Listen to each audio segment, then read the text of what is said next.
साल में 3 बार आता है। जी। हम सबको मालूम है, जैसे नंदीश्वर की पूजा में हम पढ़ते भी हैं। हाँ।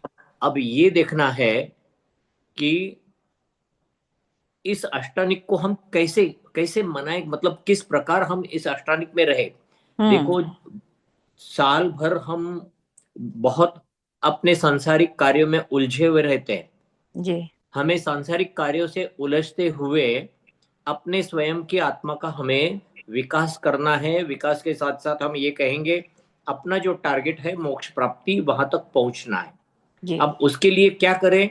ये जो विशेष पर्व के दिन आते हैं, इनमें जब हम देव शास्त्र गुरु की आराधना करते हैं, व्रत आदि करते हैं, तो इसका विशेष महत्व होने के कारण पुण्य का लाभ विशेष होता है।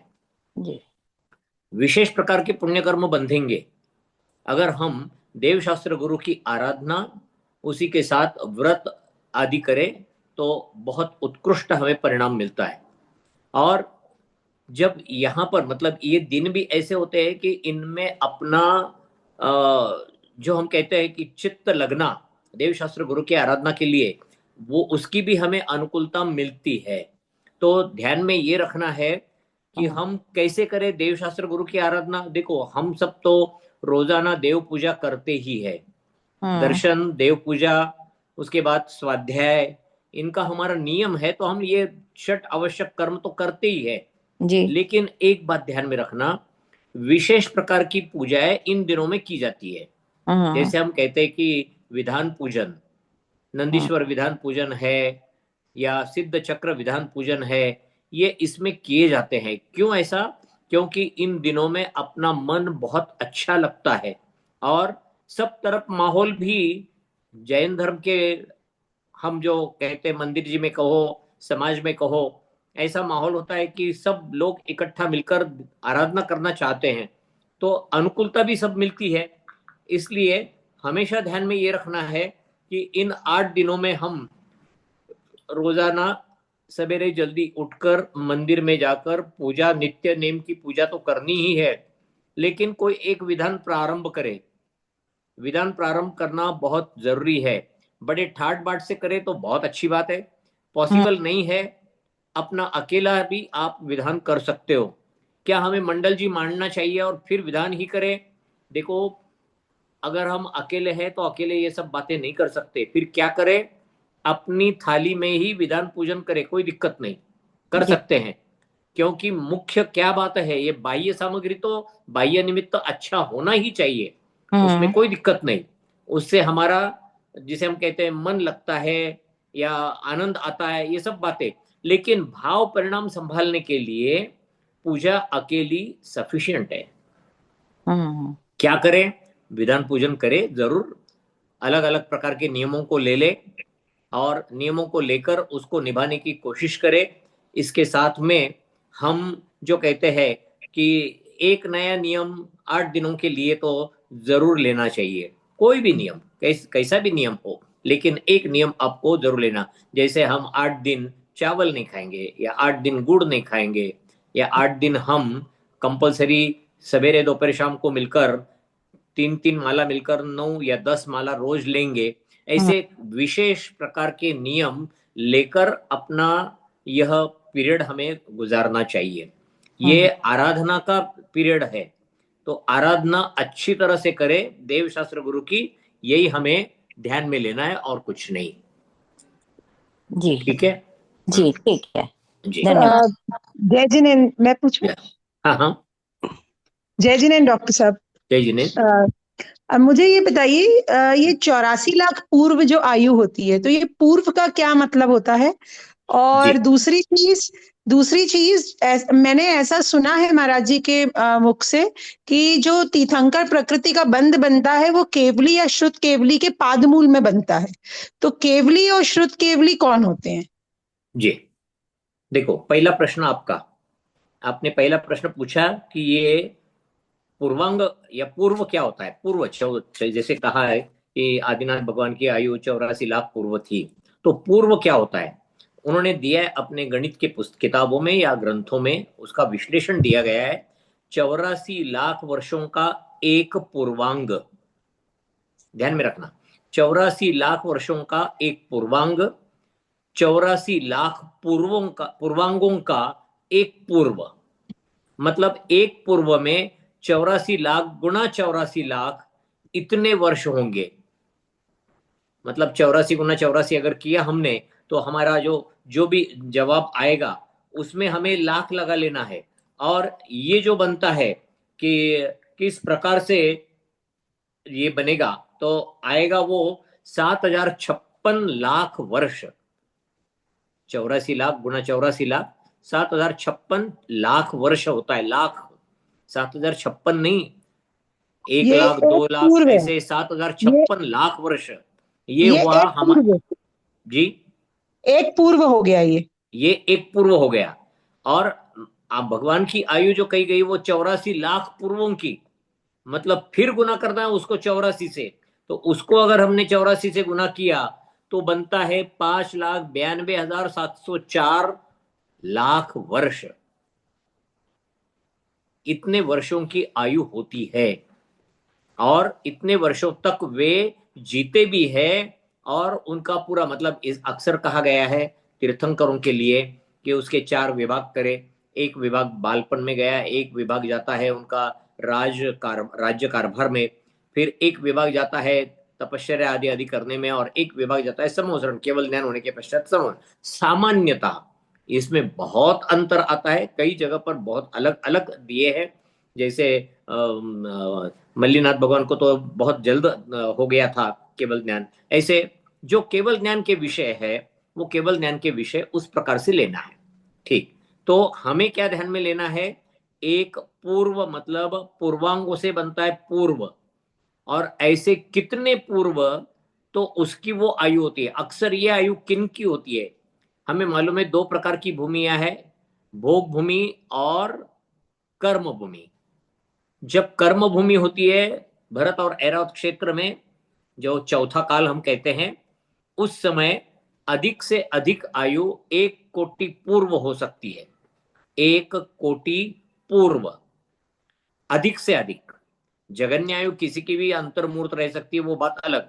अधिक से अधिक उत्कृष्ट आयु 1 कोटि पूर्व रह सकती है। और भोग डॉक्टर भूमि साहब, में। डॉक्टर जी, साहब इसमें कोटि का मतलब लाख हुआ, नहीं, कोटि का मतलब कैसे लाख होगा? तो कोटि एक का अर्थ कोटि, क्या होता है? 100 लाख का 1 कोटि बनता है। अच्छा, 100 लाख का 1 कोटि बनेगा। अच्छा, हाँ, और हम यहां पर ये ले रहे हैं कि किस प्रकार उनकी आयु होती है 1 कोटि पूर्व। इतनी अधिक से अधिक आयु जो हम कहते हैं कर्म भूमि के मनुष्यों की होती है। और जो भोग भूमि के मनुष्य हैं उनकी आयु तो पल्यों में होती है। वहां तो पल्य मतलब असंख्यात वर्ष है। ये तो भी 1 कोटि पूर्व गिनने में आ रहे हैं, और समाप्त तो भी जल्दी हो जाएंगे। उनकी जो होती है उत्तम भोग भूमि के 3 पल्य, मध्यम भोग भूमि के 2 पल्य, जगन्य भोग भूमि के 1 पल्य। इतने वर्षों की उनकी आयु होती है। ये पल्य क्या होता है? वही होता है जो हमने कहा था, आपको याद है या नहीं मुझे मालूम नहीं, विषय हुआ था 1 योजन लंबा, 1 योजन चौड़ा, 1 योजन गहरा, अर्थात 4 कोस 4 कोस 4 कोस, अर्थात 8 मील 8 मील 8 मील इतना गड्ढा बनाए। और उस गड्ढे में मेंढे के बाल का अग्रभाग का टुकड़ा, अग्रभाग का टुकड़ा जिसका फिर से दोबारा टुकड़ा नहीं हो सकेगा, ऐसे टुकड़ों से वो गड्ढा खचाखच भरे। कितना भरे? उदाहरण दिया है उन्होंने कि चक्रवर्ती की सेना भी उस पर से चली जाए तो भी वो दबे नहीं, इतना भरे। और 100 वर्ष के बाद एक टुकड़ा निकालना है। 100 वर्ष हुए फिर दूसरा टुकड़ा, 100 वर्ष हुए फिर तीसरा टुकड़ा, ऐसे टुकड़े निकालते चले जाओ, निकालते चले जाओ। वो गड्ढा जितने वर्षों में खाली होगा उतने वर्षों का 1 पल्य होता है। अर्थात कितना होता है? उन्होंने कहा है ये असंख्यात वर्षों का पल्य होता है। जब असंख्यात तो गिनने में नहीं आती, तो गिनने में नहीं आने के लिए उपमामान गणित लगाकर उन्होंने पल्य, और पल्यों से ही बनता है सागर। हम जो बोलते हैं ना सागर, कि देवों की आयु सागरों में थी, नारकियों की आयु सागरों में रहती है। तो सागर मतलब क्या? ये जो पल्य हमने अभी देखा इसको बोलते हैं व्यवहार पल्य। 4 अक्षरों का है व्यवहार, 4 अक्षरों का। इन असंख्यात व्यवहार पल्यों, फिर असंख्यात व्यवहार पल्यों से बनता है एक उद्धार पल्य। ये 3 अक्षर वाला उद्धार, उद्धार 3 अक्षर वाला। और ऐसे असंख्यात उद्धार पल्यों से बनता है एक अद्धा पल्य, 2 अक्षर वाला, अद्धा 2 अक्षर वाला। तो ये बनता है अद्धा पल्य। और इनके माध्यम से ये जो अद्धा पल्य है, ऐसे 10 कोड़ा कोड़ी अद्धा पल्य लेने के पश्चात आता है एक सागर, तब बनता है एक सागर। ऐसे 33 सागरों की आयु होती है सर्वार्थ सिद्धि में, ऐसी 33 सागरों की आयु होती है 7वें नरक में। ये सागरों में आयु ली गई है। इस प्रकार इनका ये उपमामान गणित से सागर वगैरह के माध्यम से बहुत बड़ी बड़ी संख्याओं का वर्णन इसमें किया गया है। अर्थात अब इसमें क्या हुआ, एक सागर मतलब कितना हुआ, देखो गड्ढे में है लगभग उन्होंने बताया 29 अंकी या 45 अंकी प्रमाण संख्या। इसको गुणा करना है, किससे गुणा करना है, असंख्यात से पहली बार, फिर गुणा करना है असंख्यात से दूसरी बार, फिर गुणा करना है 10 कोड़ा कोड़ी से। जो उत्तर आएगा उतने वर्ष मतलब एक सागर। ये कहने का तात्पर्य क्या है, ऐसे क्यों बताया जाता है, बहुत लंबी आयु होती है और उसमें कितने वर्ष निकल जाते हैं, तो इतने वर्ष निकल जाते हैं, ये उन्होंने समझाया है। इसे कहते हैं उपमामान गणित के माध्यम से पूर्व, पल्य, सागर, इनकी आयु इस प्रकार से बताई जाती है। ठीक जी, धन्यवाद। डॉक्टर साहब, अगर समय हो गया हो तो दूसरा प्रश्न हम बाद में ले लेंगे, जो मैंने दूसरा नमिता प्रश्न दीदी, पूछा था। आप हाँ, अपना समय हो प्रश्न गया। पूछ सकते हैं। हाँ हाँ, धन्यवाद। जय जय डॉक्टर साहब। जय जी। मेरा प्रश्न ये था कि जैसे अभी हम 7 तत्वों के बारे में पढ़ रहे हैं, जीवादि 7 तत्व, जी तो जो आश्रव तत्व है जी और आश्रव के बाद बंध, तो ऐसा पढ़ने में आता है कि प्रति समय 7 कर्मों का आश्रव होता ही रहता है जीव के, एक आयु कर्म को छोड़कर। जी तो ये जो 7 कर्मों का आश्रव हम पढ़ रहे हैं, वो प्रति समय हो रहा है, तो जी वो सारे कर्म प्रति समय बंध भी रहे हैं या बिल्कुल। कुछ कर्म बिना बंधे भी रह जाते हैं? नहीं नहीं, देखो आश्रव और बंध दोनों भी एक साथ उसी समय होते हैं, लेकिन कहने के लिए आश्रव पहले बंध बाद में। उदाहरण देख लीजिएगा, हमने दिया जलाया और उजाला हुआ। वास्तविकता तो दिया जलाते समय ही उजाला हुआ, लेकिन पहले कौन सी क्रिया हुई, हम कहते दिया जलाने की। जलाने की। हाँ, दिया जलाया और उजाला हुआ।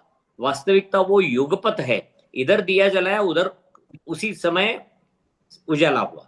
जैसे ये युगपत है, उसी प्रकार आश्रव और बंध युगपत होता है। जितने कर्मों का आश्रव होता है उतने कर्म आत्मा के साथ बनते हैं। ये दोनों बातें साथ में चलती है और ये दोनों के लिए ऐसे ही समझना चाहिए। बंद होता है, आपने जो कहा वो सही है। आयु कर्म छोड़कर 7 कर्मों का बंध हमें प्रति समय, अभी हम स्वाध्याय कर रहे तो भी ज्ञानावर्णीय कर्म, दर्शनावर्णीय कर्म, मोहनीय कर्म, अंतराय कर्म, इन सब का बंद हो रहा है, हमें ये ध्यान में लेना है। लेकिन मोहिनी कर्म का बंध कैसे होगा डॉक्टर साहब? क्योंकि मोहिनी कर्म तो केवली श्रुत संग देवा वर्णवादो दर्शन मोहस्य, जो हम पढ़ते हैं तत्वार्थ सूत्र में, तो अभी तो हम ऐसी कोई क्रिया कर नहीं रहे अवर्णवाद की जिनवाड़ी के, देखो तो कैसे मोहिनी कर्म होगा? कुछ बातें अलग से समझनी चाहिए। मोहनीय कर्म में 2 प्रकार के आते हैं।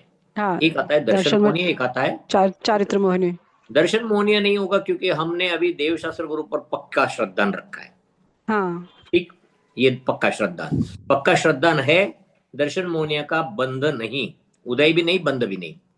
लेकिन अगर बीच में मन में अरे ये स्वर्ग और नरक की बातें कर रहे हैं और इतनी बड़ी बड़ी आयु बता रहे हैं, वास्तविकता में हो सकता है क्या, ये तो ठीक है, वो बोलते भगवान ने बताया था, किसने सुना था, उसका प्रमाण क्या है, कैसे समझना इसको, ये तो अपने बिल्कुल ध्यान में नहीं बैठता है। मतलब डावाडोल हो गया, मिथ्यात्व का उदय। हमारा क्षायब क्षमिक अगर सम्यक दर्शन रहा तो कई बार होता है और कई बार छूटता है। इसलिए दर्शन मोहनीय चलता रहेगा, कोई दिक्कत नहीं उसमें, क्षायब क्षमिक में चलता रहता है। अब आया चारित्र मोहनीय। चारित्र मोहनीय में क्या है, चारित्र मोहनीय में कौन से कर्म होते हैं बताइए? 9 कषाय और 4 कषाय। 4 कषाय कौन से? क्रोध, मान, माया, लोभ। ठीक है, आवाज आ हाँ रही क्या? और आवाज आ रही ना? अभी हाँ, और आकाशाय में 9 कषाय, हाश हाँ, रति अरति। अब सुनो सुनो, नहीं अभी अभी खत्म नहीं हुआ। 4 कषाय जो है, क्रोध, मान, माया, लोभ, इनको चारों को गुणा करिए और चारों से। कौन से?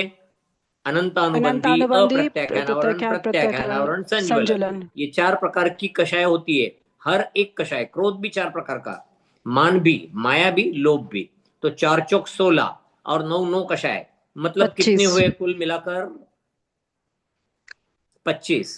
हम्म। 16 और 9 25। 25। हाँ, तो 25 है चारित्र मोहने की प्रकृतियां, और एक प्रकृति मिथ्यात्व की, लेकिन जिसको सम्यक दर्शन प्राप्त हो गया उसके मिथ्यात्व के 3 टुकड़े हो जाते, तो 3 प्रकृतियां आती उसके पास। कौन सी 3 हाँ, प्रकृतियां? मिथ्यात्व, सम्यक, सम्यक सम्यक मिथ्यात्व, मिथ्या तो सम्यक सम्यक प्रकृति। प्रकृति। ये 3 प्रकृतियां। अब ये मिलकर बनी 28 प्रकृतियां मोहनीय कर्म की। अगर समझो हमने सम्यक दर्शन रखा है तो हमें 7 प्रकृतियों का बंध अभी नहीं होगा। कौन सी 7 प्रकृतियां? 3 दर्शन मोहनीय और 4 अनंतानुबंधी, इनका अभी बंध नहीं। हमारा सम्यक दर्शन क्षैप शमिक अभी चालू है, ऐसे ग्रहित पकड़कर। तो बाकी की जो है उन प्रकृतियों का बंध हमारा होता रहेगा। ऐसा कोई नहीं हम में से कि कषाय जिसकी कषाय उदय में नहीं। हाँ, जब प्रतिमा ली जाती है तो अप्रत्याख्यानावरण हटती है, जब मुनि बनते हैं तो प्रत्याख्यानावरण प्रत्याख्यान कर। हटती है, सिर्फ संज्वलन रहती है। तो संज्वलन और 9 9 कषाय, इनका बंध मुनियों को भी चूकता नहीं है, इस प्रकार समझना चाहिए। और फिर बाकी के जो कर्म है, आघाती कर्म, उनका तो बंधन नियमित चालू ही है। आयु कर्म का जो हमने कहा अपकर्ष कालों में होता है, वो उसको छोड़ दो। नाम, गोत्र और वेदनीय, इनका बंधन निरंतर जारी रहता है, उसमें कोई नहीं, अंतर नहीं। बस मुझे ये समझ नहीं आता कि जैसे हम भगवान की पूजा कर रहे हैं या हाँ, हम स्वाध्याय कर रहे हैं, विशुद्धि पूर्वक कर रहे हैं, तो उस समय कैसे बंध रूप परिणत होंगे? और जब अलग अलग, फिर अलग अलग बंध के कारण बताने का क्या मतलब था जब सब एक साथ बंध रहे तो? नहीं देखो, एक बात ये ध्यान में रखना कि विशुद्ध परिणाम और संक्लेश परिणाम, ये दो दो शब्द आते हैं। विशुद्ध परिणाम जब भी आप देवशास्त्र गुरु की आराधना करते हो, विशुद्ध परिणाम।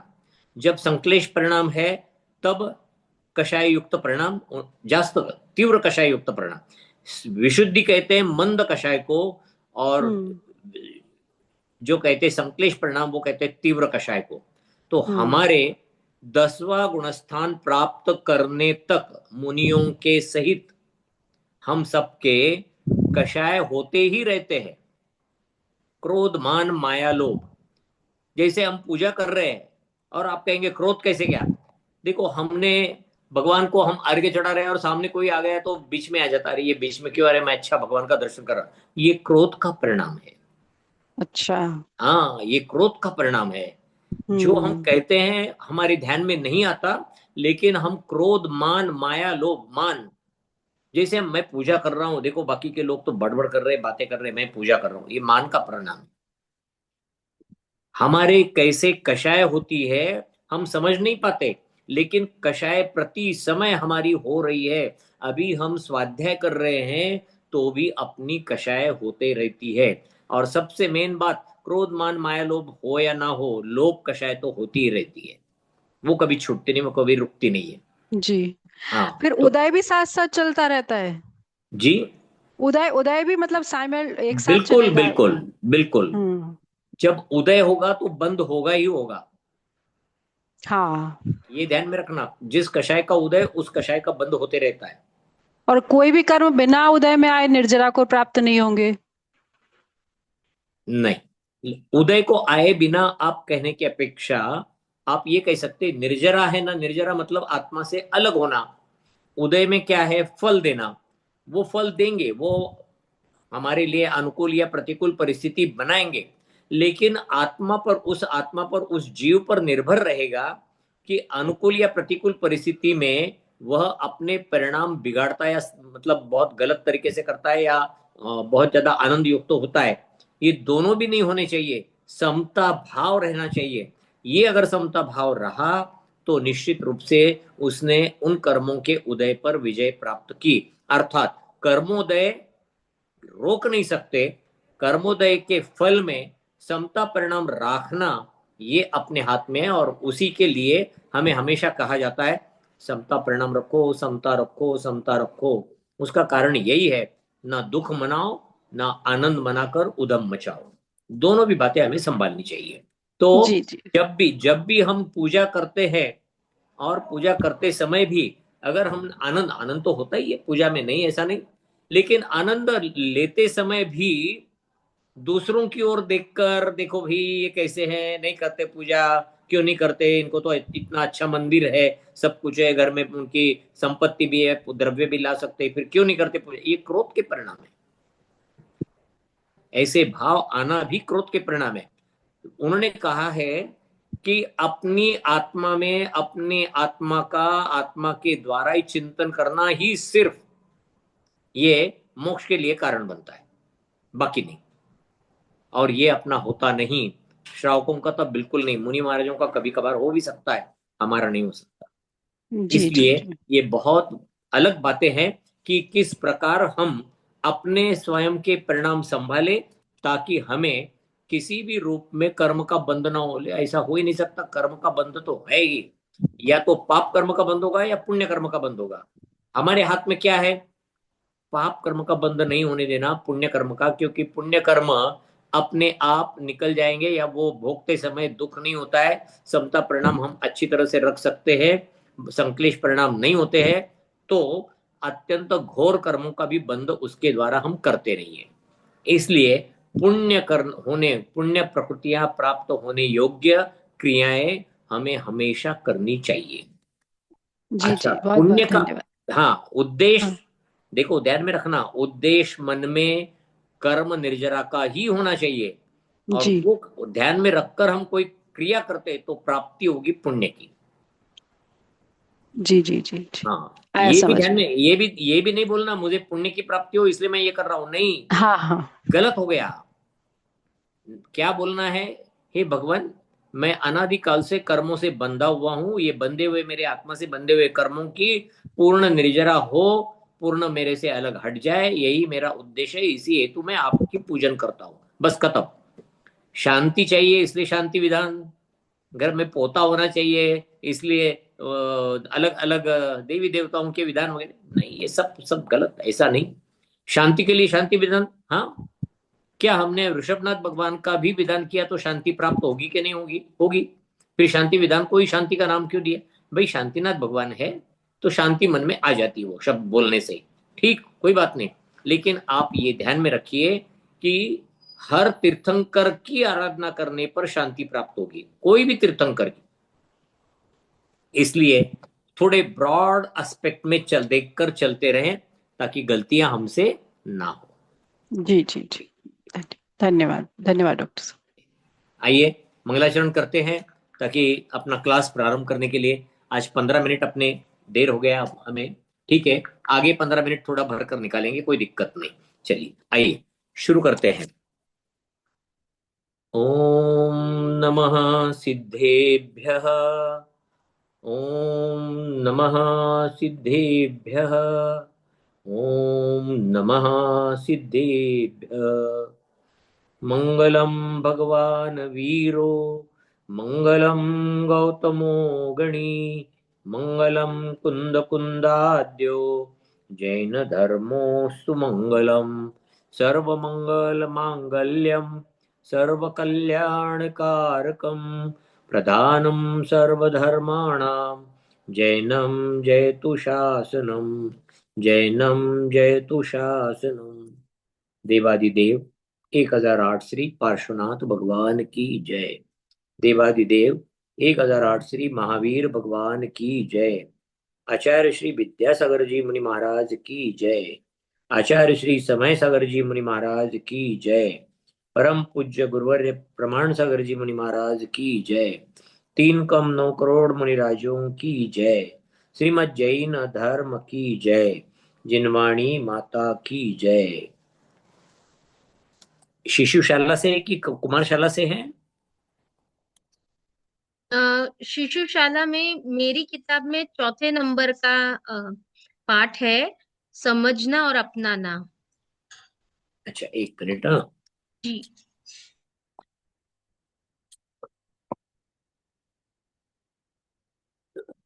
यहाँ पर बताया है कि आप जरा सोचिए और फिर उसका आंसर दीजिए। बच्चों के साथ बात करेंगे हम।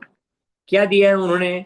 उन्होंने कहा है कि क्या आपको माता पिता कारण बताकर कुछ वस्तुएं खाने से मना करते हैं या नहीं?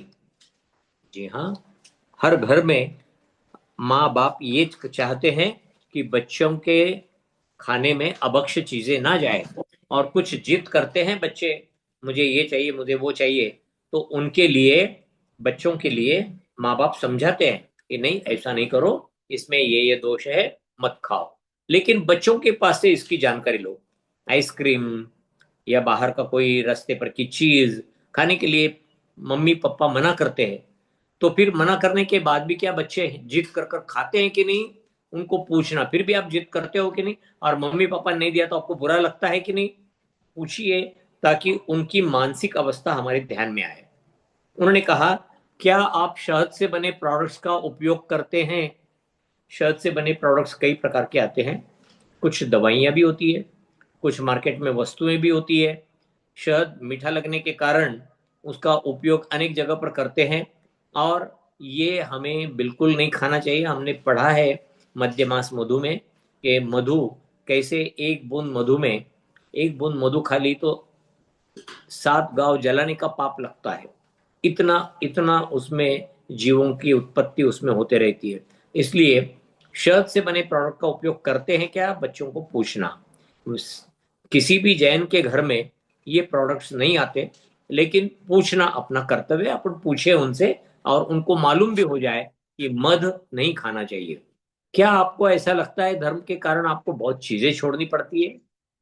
जैन धर्म में यही कहा जाता है, ये मत खाओ, ये मत खाओ, वो मत खाओ, वो मत खाओ, ये रात के समय मत खाओ, दिन में ही खाओ, आपको बाहर नहीं खाना है, आपको घर का ही खाना है। अरे ये खाने पीने पर क्यों निर्बंध लगाए जाते हैं?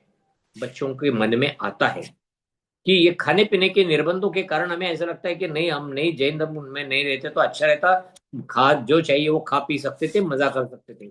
लेकिन बच्चों को इसी का आधार लेकर हमें अच्छी तरह से समझाना है कि क्यों जैन धर्म कहता है ये मत खाइए, या ये चीजों को आपको छोड़ना चाहिए। तो ये क्यों कहता है, उसको समझकर फिर आगे चले। तो बच्चों को ये कहना है, पहले उसका कारण समझो। अगर आपको ठीक नहीं लगता तो इसकी चर्चा करेंगे, लेकिन पहले कारण तो समझो। अच्छा, उसके बाद उनको पूछा है, क्या किसी को स्मोक करते हुए देखकर आपको कैसा लगता है? स्मोक करना मतलब सिगरेट पीना। तो क्या सिगरेट पीने से अच्छा लगता है क्या? नहीं, किसी को भी नहीं अच्छा लगता है। और आजकल तो बच्चों को अच्छी तरह से मालूम हो गया है। तो स्मोकिंग के कारण से कैंसर होता है, ये सबको अच्छी तरह से मालूम है। सिर्फ कैंसर ही नहीं ग्रेक पकड़े, कई प्रकार की बीमारियां होती है। इसलिए स्मोकिंग छोड़ना चाहिए, और जो कर रहे हैं स्मोकिंग उनको भी बोलना चाहिए कि आप स्मोकिंग मत करो। तो स्मोक करने के बाद कोई कर रहा है तो आपको क्या लगता है? ऐसे लगता है कि जैसे वो देखो कितनी बीमारियों को आमंत्रण दे रहा है। अच्छा, वो अकेला अपने लिए स्मोकिंग कर कर बीमारी नहीं लाता। स्मोकिंग करते समय जो वो स्मोक बाहर छोड़ता है, हम कहते हैं ना कि जिसे हम धुआं बाहर छोड़ता है, उसके कारण अन्य लोगों को भी वहां पर उनको निश्चित रूप से स्मोकिंग के कारण बीमारियां हो सकती है। स्वयं को भी, अन्यों के लिए भी बीमारियों को आमंत्रण देने वाला स्मोक छोड़ता है। खैर, 8 मूल गुण सबको मालूम है। बच्चों को पूछना है 8 मूल गुण क्या है, अष्टमूल गुण बताओ। बोलेंगे मध्य मास मधु का त्याग, 3 मकार का त्याग, म म म, मध्य मास मधु का, और फिर 5 जो औदुंबर फल है उनका त्याग। ठीक, परिचय दिया है। क्या दिया है? क्या कोई पेड़ कभी जड़ के बिना, यानी उसका जो स्कंद होता है, बड़ा तना, उसके बिना कोई पेड़ दिखता है क्या? नहीं। कोई मकान, अगर कोई अंदर नींव नहीं डाली और वैसे ही मकान बनाए तो टिकता है क्या? नहीं टिकता है। पतंग बिना डोर के कभी उड़ती है क्या? कभी नहीं उड़ती, उसको डोर डोर की आवश्यकता होती ही है। जैसे उन्होंने कहा कि पेड़ को जड़ की आवश्यकता है, मकान को नींव की आवश्यकता है, पतंग को डोर की आवश्यकता है, उसी तरह एक श्रावक को भी 8 मूलगुणों की आवश्यकता है। और इन मूलगुणों को अपनाए बिना कोई भी व्यक्ति सच्चा श्रावक नहीं बन सकता। ध्यान में रखना, कई बार ऐसा होता है, हाँ हम तो मध्य मास मधु नहीं खाते। अरे खाते नहीं, लेकिन क्या आपने उसका त्याग किया है? क्या त्याग करना जरूरी है। सिर्फ बोल दिया नहीं खाते, हम नहीं खाते, तो फिर त्याग क्यों करें? नहीं, त्याग किए बिना उसका आपको फल नहीं मिलता, तब तक आप श्रावक नहीं कहलाते। इसलिए श्रावक, सच्चे श्रावक बनने के लिए अष्टमूल गुण धारण करना अनिवार्य। मध्य मास मधु ये तो हम लेते ही नहीं, इनका त्याग ठीक। और 5 औदुंबर फल, औदुंबर फल में सबसे ज्यादा खाया जाता अंजीर, तो ये इनका हम अच्छी तरह से त्याग कर दे तो हम श्रावक बन गए, खत्म। क्या उसमें कोई बड़ी बात नहीं है। तो बच्चों को ये अच्छी तरह से समझाना है। उन्होंने कहा है कि बच्चों के साथ ये परिचय कराना कि 8 मूल गुण क्या है। अब आगे आएगा 8 मूल गुण के लिए विषय। आगे देखते हैं कि अपने यहाँ किसी भी बच्चे का जन्म हुआ तो उसे जन्म होने के बाद 45 दिन के बाद लेकर जाते हैं, ऐसा इन्होंने कहा है। लेकिन अक्सर 40वें दिन के पश्चात वहां पर माँ और बेटे दोनों को मंदिर लेकर जाया जाता है। वहां पर उस बच्चे को नमोकार मंत्र सुनाया जाता है। बच्चे को नमोकार मंत्र सुनाकर अष्टमूल गुण धारण करवाते हैं। अब अष्टमूल गुण धारण अभी 40 दिन का बच्चा क्या धारण करेगा? नहीं, उसके माँ पिता की जिम्मेदारी होती है, घर के लोगों की जिम्मेदारी होती है कि उसके खाने में अखाद्य अभक्ष्य वस्तु ना आए। जब तक वो होता नहीं है समझदार, तब तक दायित्व माँ पिता का कि अष्टमूल गुणों का पालन बालक से कराए। अच्छा, उसके बाद उन्होंने कहा अगर आप श्रावक का मूल गुणों का पालन नहीं करते हो तो आप जन्म से तो जैन हो, लेकिन कर्म से जैन नहीं हो। कर्म से जैन होना चाहिए।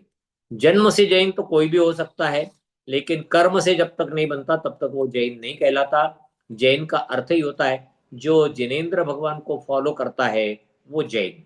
क्योंकि जिनेंद्र भगवान में जिन शब्द आता है, हम सबको मालूम है जिन मतलब जिन्होंने 4 प्रकार के अघातिया कर्मों का नाश कर दिया है और उसी प्रकार कषाय वगैरह वगैरह पर विजय प्राप्त कर ली है। अपने शत्रुओं पर जिन्होंने विजय प्राप्त कर ली उनको जिन कहा जाता है, और जिन को फॉलो करने वाले होते जैन। तो जैन तब तक नहीं जब तक वो अष्टमूल गुण को धारण नहीं करता।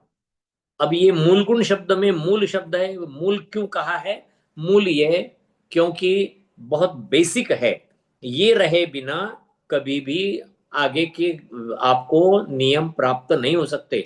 जैसे कहा है कि घर की नींव अगर नहीं रही तो घर नहीं बनेगा, जड़ अगर नहीं रहा तो पेड़ खड़ा नहीं रहेगा या बढ़ेगा नहीं। उस प्रकार मूल गुण नहीं है तो श्रावक नहीं। अब कौन कौन से है? उन्होंने कहा मद्य मांस मधु। मद्य मतलब अल्कोहल यानी दारू, यहाँ तक कि बियर वगैरह वगैरह सब इसी में आती है। मांस यानी नॉनवेज, त्याग उसका। और मधु यानी हनी, हनी में आती है पूरी तरह से जो हम बोलते हैं मधुमक्खियों के द्वारा तैयार किया गया वह हनी, उसका भी त्याग हमारा होना चाहिए। और 5 औदुंबर फलों का त्याग होना ही चाहिए। 5 औदुंबर फल में बाकी के तो जो हम कहते ना वर्ड पाकर वगैरह ये खाते नहीं ज्यादा कोई, लेकिन उम्बर वगैरह ये खाते नहीं है, लेकिन अंजीर खाते हैं। अंजीर ये लोग आजकल ड्राई फ्रूट में भी उसको गिनाते हैं, सूखे हुए अंजीर नहीं, ना सूखे हुए ना गिले अंजीर कभी भी नहीं। क्यों सूखे हुए क्यों नहीं खाना? जब अंजीर रहता है, अंजीर में असंख्यात जीव उत्पन्न हुए, वो भी उड़ने वाले, उनके कारण से वो त्रस जीवों से भरा पड़ा है, यानी मांस का डल्ला है। अंजीर मांस का डल्ला है, और जब वो सुखा दिया जाता है तो अंदर के जीव उसी में दबकर मरते हैं, उनका शरीर वहीं पर रहता है, वो मांस की कोटि में आएगा। मांस कभी भी सूखता नहीं है, उसमें निरंतर जीव उत्पन्न होते रहते हैं। अतः अंजीर में भी निरंतर जीवों की उत्पत्ति होते रहती है, अतः अंजीर नहीं खाना चाहिए। अंजीर के साथ बाकी के औदुंबर फल उसी के जैसे है, उनमें अनंत असंख्यात त्रसजीव और बाकी के भी जीव बहुत ज्यादा रहते हैं, इसलिए उनके लिए हमें नहीं खाना चाहिए। अच्छा, अब उन्होंने कहा है कि इन 3 मकार और 5 औदुंबर फल का त्याग, ऐसे 8 मूलगुण हुए हमारे। 5 औदुंबर फल इनका त्याग, 3 मकार इनका त्याग, बने 8। ठीक, अष्टमूल गुण, अष्ट मतलब 8, मूल मतलब बेसिक, मूल मतलब होता है बेसिक या जड़ का काम करने वाले, या जिसे हम कहते हैं नींव का काम करने वाले, वो मूल है। और अष्ट है 8। तो इस प्रकार अष्टमूल गुण हमें धारण करना चाहिए। प्रश्न आया दर्शन और प्रतिमा का, क्या हमें अष्टमूल गुण का पालन क्यों करना चाहिए, क्या जरूरी है? उन्होंने कहा जैसे चोट लगने पर हमें दुख होता है, वैसे ही मद्य मांस मधु इनका सेवन करने पर, 5 औदुंबर फलों के सेवन करने पर उनमें रहने वाले जीवों को अत्यंत कष्ट और वेदना होती है। यहां तक कि मांस प्राप्त तभी किया जा सकता है जब किसी प्राणी को मारा जाता है। सोचकर देखना, किसी मुर्गी के गर्दन पर जब छुरी घुमाई जाती है तो क्या उसे आनंद होगा या दुख होगा? तीव्र दुख, तीव्र वेदना और तीव्र संताप, तीव्र क्रोध भी आएगा कि मैं अभी दुर्बल हूं, मुझे पकड़कर ये काट रहे हैं। इसी से होता है उनका ऐसा शत्रुत्व का बंध कि जो काटने वाला है वो बनता है मुर्गी, और जो मुर्गी है वो बनता है काटने वाला, और ये भवांतर में चलता रहेगा। इसलिए ये बात ध्यान में रखना है, अन्य जीवों को कष्ट कभी भी नहीं पहुंचाना चाहिए। जैसे हम कोई, जैसे हम कहते हैं कि मद मद हमने 2 बूंदे चाट ली, 2 बूंद, 1 बूंद में असंख्यात जीव है, उसमें त्रस जीव भी है, और इनका नाश होने के कारण हमारे लिए मांस भक्षण का दोष लगता है। उतने जीवों को हमने कष्ट भी पहुंचाया, वेदना भी पहुंचाई, उनका मरण भी हमने प्राप्त किया, वो भी हमारे मुख में। अच्छा, इसके बाद में जो कहते हैं सॉरी मदिरा, मदिरा मतलब होता है दारू, अल्कोहल जो बताते हैं ना, उसको कहते हैं मद्य। अभी इसमें आजकल के जमाने में ये कहा जाता है कि बियर जो है वो मदिरा नहीं है, मतलब दारू नहीं है, वो तो एक पेय है। नहीं, बियर बनाने के लिए जो प्रोसीजर अपनाई जाती है उसमें जो भी फलों के कहो या अनाज के कहो, उनके रस से जो सड़ा गलाकर उनको बनाया जाता है, तो उसमें असंख्यात जीवों की वहां पर उत्पत्ति होती है, और वो पीने से उनके कारण हमारे उन जीवों को तो हम मारते ही है, साथ में उस मदिरा का हम पर बहुत बुरा असर भी है। आजकल ये देखने में आया है बहुत ज्यादा प्रमाण में, लत लगने वाला ये होता है मदिरा द्रव्य, और एक बार लत लगी तो छूटती नहीं है, और उसी के कारण पीता चला जाता है तो लीवर आदि पूर्णतः खराब हो जाते हैं। इतना ही नहीं, इन लोगों को एथेरोस्क्लेरोसिस यानी रक्त वाहिनियों के अंदर चर्बी का जमा होने का रोग बहुत जल्दी होने लगता है, जिसके कारण उनको हार्ट अटैक, ब्रेन हिमरेज कहो, ब्रेन के कारण से अर्धांग वायु कहो, या ब्लड प्रेशर कहो, ये सब आते हैं, डायबिटीज तक वे आगे बढ़ सकते हैं।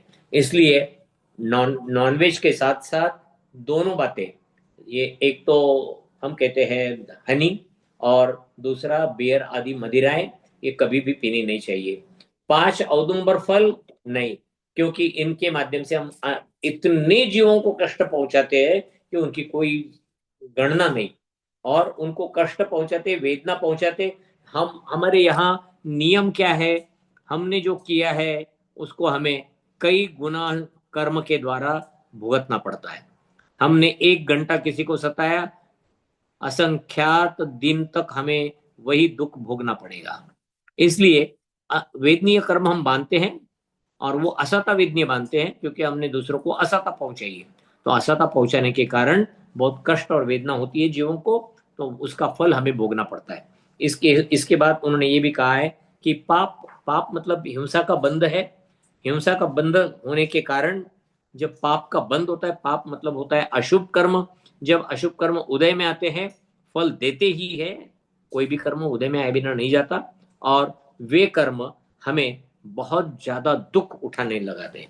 अच्छा, दूसरी बात एक ध्यान में रखना, कभी कभी हम कहते हैं इस भाव में तो हम इतना पुण्य कर रहे हैं, इतना ये कर रहे हैं, पहले भावों में किए हुए कर्म अभी भी उदय में आ सकते हैं, और उसके कारण हमें अभी भी पाप भोगतना पड़ रहा है, तो मतलब दुख भोगतना पड़ रहा है। हम तो कहते हैं हम तो इतना सब कुछ अच्छा कर रहे हैं, फिर क्यों दुख भोगना पड़ रहा है? पहले किए हुए कर्म भी तो आएंगे ही, वो कहाँ जाएंगे? इस प्रकार कर्म फल ध्यान में रखते हुए हमें काम करना चाहिए।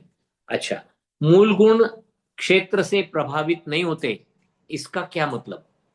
क्षेत्र से मतलब कौन सा भी क्षेत्र रहा तो उससे प्रभावित नहीं होते, इसका क्या मतलब है? प्रतिमा जानना चाहती है। अब देखो, नियमों को हमने चाहे घर पर लिया, बाहर लिया, हमारे देश में लिया, विदेश में लिया, हर जगह पर हम पालन करते हैं। यानी हम कहीं पर भी रहे, उस क्षेत्र का हमारे नियमों पर प्रभाव नहीं पड़ता। जैसा हम कहे कि हमारा मात्र घर में ही छने जल का नियम है, बाहर हम अनछना जल हमें चलता है, तो ये मूलगुण में नहीं आएगा। ये इसे मूलगुण नहीं कहते। मूलगुण का अर्थ होता है नियम जो लिया वो आजीवन पालन के लिए है, एक बार ले लिया हमेशा के लिए।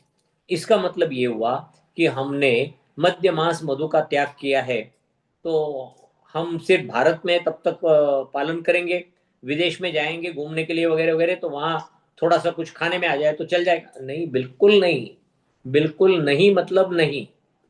क्योंकि हमने जब नियम लिया है तो नियम, यह नियम कहा जाता है, उसमें यम शब्द है, वो आजीवन जीवन पर्यंत निभाना पड़ता है, हमें उसको कहीं पर भी रहो पालन करना पड़ेगा। इसीलिए कहा है मूलगुण क्षेत्र से कभी प्रभावित नहीं होता, चाहे अपना देश हो या परदेश हो। नहीं, नियम तो नियम ही होता है, मूलगुण तो मूलगुण ही होता है, उसका पालन हर जगह पर करना पड़ता है। जैसे पानी छान कर पीना, ये तो हमारा नियम है, हमें वो करना ही पड़ेगा, लेना ही पड़ेगा, पीना पड़ेगा। उसी प्रकार से कहीं बाहर गए इसलिए सीधा हम पी लेंगे पानी, नहीं चलेगा, गलत बात है वो। अच्छा, इसके बाद में उन्होंने कहा मूल गुण काल से प्रभावित नहीं होते, इसका क्या मतलब लेना है? मूल गुण काल से प्रभावित नहीं होते, नीचे बताया है।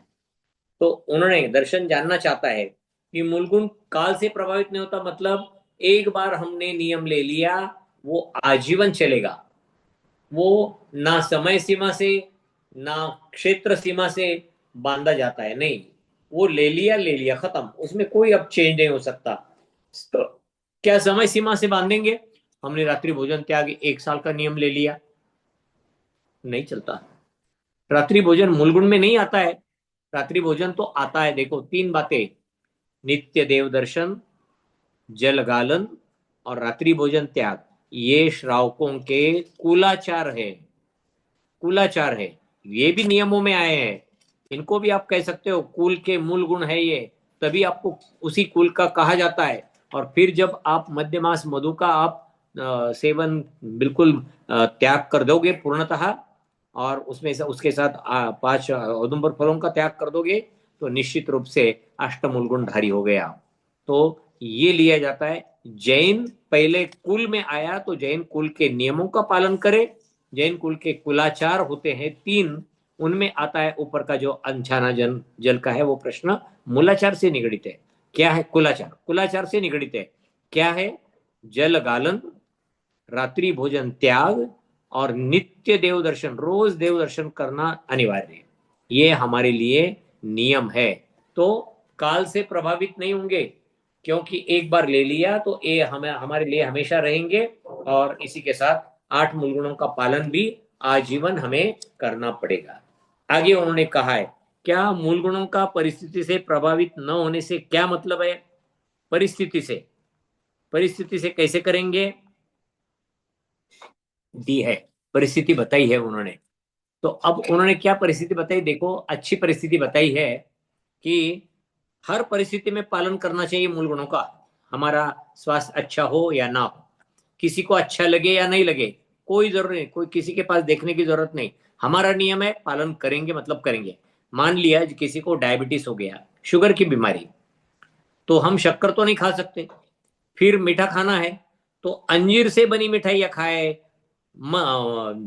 इससे हनी से बनी हुई मिठाइयाँ खाए, नहीं चलेगा। बीमारी के इलाज के लिए शहद में बनी मिठाइयाँ खाए, दवाइयाँ खाए, बिल्कुल नहीं चलेगा। ये मूलगुण में नहीं आता है, हम कभी नहीं खा सकते ऐसे। इसीलिए जिन दवाइयों में अल्कोहल का प्रयोग होता है उन दवाइयों को भी हम नहीं ले सकते, ये अच्छी तरह से ध्यान में रखना। मदर टिंचर होम्योपैथी में इस्तेमाल किया जाता है, और टिंचर जो बनता है वो बनता है अल्कोहल से। तो अल्कोहल वाली दवाई अगर रही तो श्रावक जिसने नियम लिया है अष्टमूल गुण का, वो कभी भी उन दवाइयों को नहीं ग्रहण करेगा। ठीक, इसके बाद में आगे दिया है, पहला बिंदु लिया है मद्य के लिए, मद्य त्याग। क्या है मद्य त्याग? अल्कोहल का त्याग करना है। मद्य मतलब शराब, मद्य, शराब, अल्कोहल, दारू, सब उसी के बारे में। अन्य मादक पदार्थों को भी कहा जाएगा। ध्यान में रखना, इसी में आजकल जो ड्रग्स आ रहे हैं ना अत्यंत घातक, उनको भी इसी में लिया जाएगा। कोई कहेगा उनको थोड़ा ही सड़ा गला कर बनाया जाता है, क्योंकि यहाँ पर दिया है मद्य फलों को कई सालों तक सड़ा गला कर बनाया जाता है। तो क्या वो जो ड्रग्स बनते हैं वो सड़ा गला कर बनाते क्या? नहीं, लेकिन जो ड्रग्स बनते हैं वो ऐसे ऐसे द्रव्यों से बनते हैं कि जिनका हमारे शरीर पर अत्यंत घातक परिणाम होता है, हमारे विचारों पर घातक परिणाम होता है, हमारे ब्रेन पर घातक असर होता है। इन सभी बातों को ध्यान में रखकर मद्य के साथ साथ जो ड्रग्स है उनका भी त्याग कराने का हमें नियम लेना चाहिए। क्यों? पहले के जमाने में ड्रग्स वगैरह नहीं बेचे जाते थे, अफीम वगैरह मिलती थी या गांजा वगैरह मिल सकता था उस जमाने में, लेकिन उसको आजकल जैसे गोलियों के रूप में बनाकर बेचते हैं वैसा नहीं था। और कई देशों में इसका बहुत बड़ा बिजनेस है, अमेरिका या फिर आप बोल सकते हो और भी कई देश, यूरोप वगैरह वगैरह देशों में इसका बहुत बड़ा बिजनेस है। और उससे पैसे इतने मिलते हैं तो वो लोग उसी के लिए अपना पूरा मतलब धंधा चलने के लिए कई प्रकार के खराब कृत्य भी करते हैं। इसलिए ये ध्यान में रखना, मद्य मतलब शराब और अन्य मादक वस्तुएं जिनमें ड्रग्स भी आता है, जिनमें गांजा, अफीम वगैरह जैसे पदार्थ भी आते हैं, चरस, गांजा, अफीम, ये पदार्थ भी उसी में आ जाएंगे। इनको हम कभी भी इस्तेमाल नहीं करना। मद्य मांस मधु के सौगंध के साथ यह सौगंध भी निभानी चाहिए। देखो, बच्चों को पाठशाला में जब बच्चे हैं तो शायद प्रत्येक पाठशाला में किया गया होगा, लेकिन फिर से एक बात कि जब भी आप एक दिन मंदिर में बच्चों के साथ आप बैठेंगे और सबको कहेंगे आज हम मद्य मांस मधु का त्याग कर कर अष्टम गुण धारण करेंगे, तो उनको सबको वो बोलने के लिए लगाना, उनको समझाना, भगवान के सामने वो नियम लेने के लिए लगाना और फिर कायोत्सर्ग करने के लिए लगाना।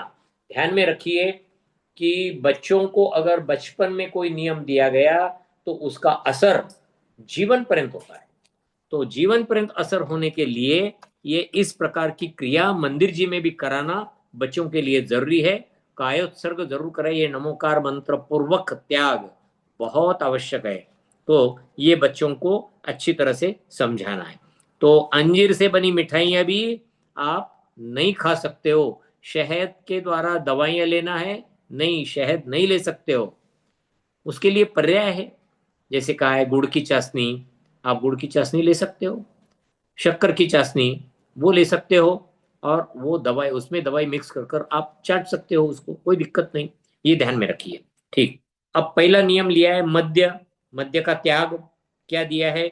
शराब, अन्य मादक पदार्थों को छोड़ देना है। मद्य फलों को कई सालों तक तो सड़ा गलाकर बनाया जाता है। इस दारू में या मद्य में त्रसजीव पैदा होते हैं, उत्पन्न होते हैं, और उसे पीने से वे बहुत वेदना के साथ वे जीव मरते हैं। कोई कहेगा मद्य में तो अल्कोहल है, और अल्कोहल तो बैक्टीरिया वगैरह वगैरह से क्लीन करने के लिए इस्तेमाल किया जाता है, फिर ऐसे कैसे त्रसजीव पैदा होते हैं और उसे पीने से हमारे शरीर में वो मरते? देखो, अल्कोहल में अल्कोहल को सहन करने वाले जीव उत्पन्न होते, जैसे अग्निकायिक जीव, अग्नि को सहन करने वाले अग्निकायिक जीव होते हैं, उनका अग्नि ही शरीर होता है। वैसे मद्य को ही अपना शरीर बनाने वाले यहाँ पर ये जीव रहेंगे, और ये जो जीव है त्रसजीव, ये त्रसजीव रहेंगे, मतलब उनको 2 इंद्रियों से 5 इंद्रियों तक की इंद्रियां रहेगी। उनके शरीर में हड्डी, मांस, मेद, मज्जा, अस्थि, वीर्य वगैरह वगैरह रहता है। तो मद्य पीने से इनका नाश करने का हमें दोष लगता है, मान हिंसा होती है। अच्छा, कितने जीव होते हैं? जीव असंख्यात पैदा होते हैं, और मद्य पीने से ये जीव हमारे शरीर में जाते हैं। जैसे पीते ही समय हमारे शरीर में सबसे पहले तो एसिड लगता है। कहाँ पर? स्टमक में, जहाँ पर हमारा पेट में पूरा खाया हुआ अन्न इकट्ठा किया जाता है, वहां पर एसिड की उत्पत्ति होती है, तो एसिड का वहां पर लिया जाता है और वो एसिड में ये जीव मर जाते हैं। खैर, इसमें ये भी ध्यान में रखना है कि उनके योग्य परिस्थिति जहां नहीं वहां ये जीव मरते हैं, यही ध्यान में लेना। फिर उसके बाद में दिया है शरीर के लिए हानिकारक तो होते ही है, क्या? मद्य मतलब दारू, कौन सी भी रूप में, लेकिन उसके सेवन से विवेक भी खत्म हो जाता है, अतः व्यक्ति की सही गलत की समझ खत्म हो जाती है। एक बार अगर दारू पी ली तो उसे अगर चढ़ गई तो उसे किसी भी प्रकार का कंट्रोल उसका नहीं रहता है, स्वयं पर कंट्रोल नहीं, उसे कुछ समझ में नहीं आता है। रास्ते में कहीं पर भी बीच में से चलेगा, कोई वाहन उसको ठोकर लगाकर उड़ा देगा, कभी वह गटर में भी गिर पड़ता है, कहीं कहीं और जाकर गिर पड़ता है, उसे सवेरे तक होश नहीं आता है, और जब तक होश नहीं आता तब तक वो वहीं पर पड़ा रहेगा, चाहे गटर में हो चाहे कहीं पर और हो। और थोड़ा सा भी पानी रहा और पानी के भीतर उसका मुख उल्टा पड़ा और उसे उठता नहीं आया तो मरण भी प्राप्त हो सकता है। ऐसे अत्यंत हानिकारक ऐसा यह जो शराब है उसे हमेशा त्याग करना चाहिए, वो हानिकारक है, बहुत ज्यादा विवेक समाप्त कर देती है। अच्छा, शराब के अलावा यहाँ पर यह भी दिया है महत्वपूर्ण, सिगरेट, बीड़ी, गुटखा, ड्रग्स, इन सब को छोड़ देना चाहिए, गांजा वगैरह वगैरह ये जितने भी आएंगे तो इन सबको हमें बिल्कुल इनकी सौगंध लेकर छोड़ना। नहीं हम खाते नहीं, हम कहाँ गांजा देखेंगे, कहाँ खाएंगे, कहाँ हम गुटखा खाते हैं, नहीं, आप सौगंध ले लो, सौगंध लेना अनिवार्य है, तभी हमारे लिए उसका हमें यथा योग्य पद्धति से नियम लेने का पुण्य लगेगा। ठीक, अब ये भी कहा है मद्य त्याग करने पर मद्य त्याग मूलगुण का हमारा पालन प्रारंभ हो जाएगा। क्या उन्होंने देखा है कि किसी मूवी में या अपने फ्रेंड्स के द्वारा स्मोकिंग इज कूल या ओकेजनली ड्रिंकिंग इज ओके, मतलब बच्चे नहीं लेकिन बड़े होने के बाद, हाई स्कूल में या कॉलेज में जाने के बाद बच्चे एक दूसरे को बोलते हैं अरे स्मोकिंग इज वेरी कूल। आजकल ऐसी भी सिगरेट आती है कि जो खींचने के बाद, जलाकर खींचने के बाद अंदर गले में आपको ठंडा महसूस हो, उसमें वो जो बोलते हैं पुदीना वगैरह वगैरह टाइप के उसके रस डाल देते हैं। लेकिन एक बात ध्यान में रखना, स्मोकिंग इज नेवर कूल। जो भी स्मोक अंदर जाता है वो उतनी उतनी पेशियों को जलाता ही है और उसी के माध्यम से निकोटिन आता है, निकोटिन के माध्यम से बहुत ज्यादा प्रमाण में हमें बीमारियां होती है।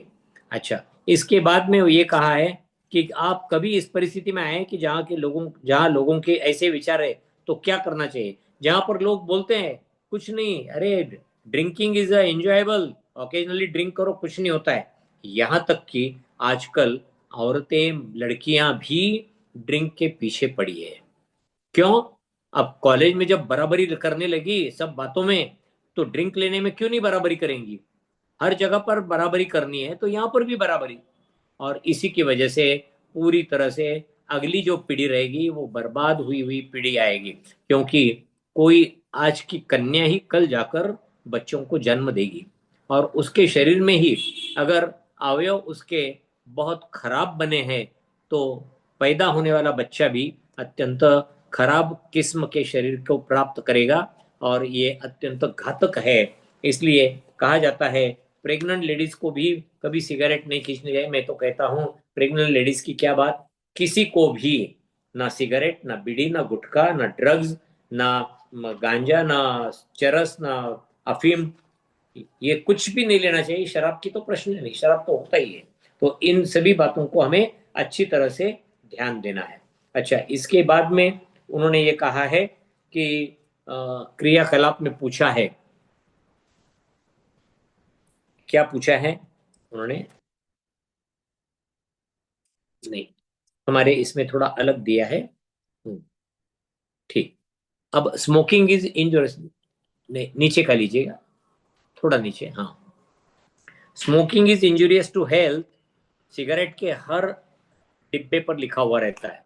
क्यों? स्मोक करते ना, तो स्मोक करने से निकोटिन सहित जो धुआं होता है वो धुआं अंदर जाता है और वो लंग्स में जाकर बैठ जाता है। हम सबको मालूम है लंग्स में छोटी छोटी कोशिकाएं होती है। समझने के लिए, अच्छा उदाहरण समझने के लिए आप क्या समझिए, पेड़ को उल्टा करिए।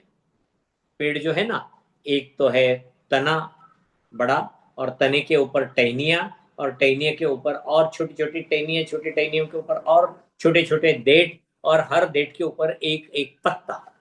इनको उल्टा करिए। जो तना है वो एक ट्रैकिया यानी श्वास नलिका, फिर उसकी जो बड़ी बड़ी टहनियां है वो है ब्रोंकाई। ब्रोंकाई के आगे जाकर और छोटी और छोटी और छोटी होते होते होते होते जो छोटे डेट होते, डेट के आगे लगता है ना पत्ता, वो पत्ता मतलब पत्ते जैसे होती है एल्वियोलाई।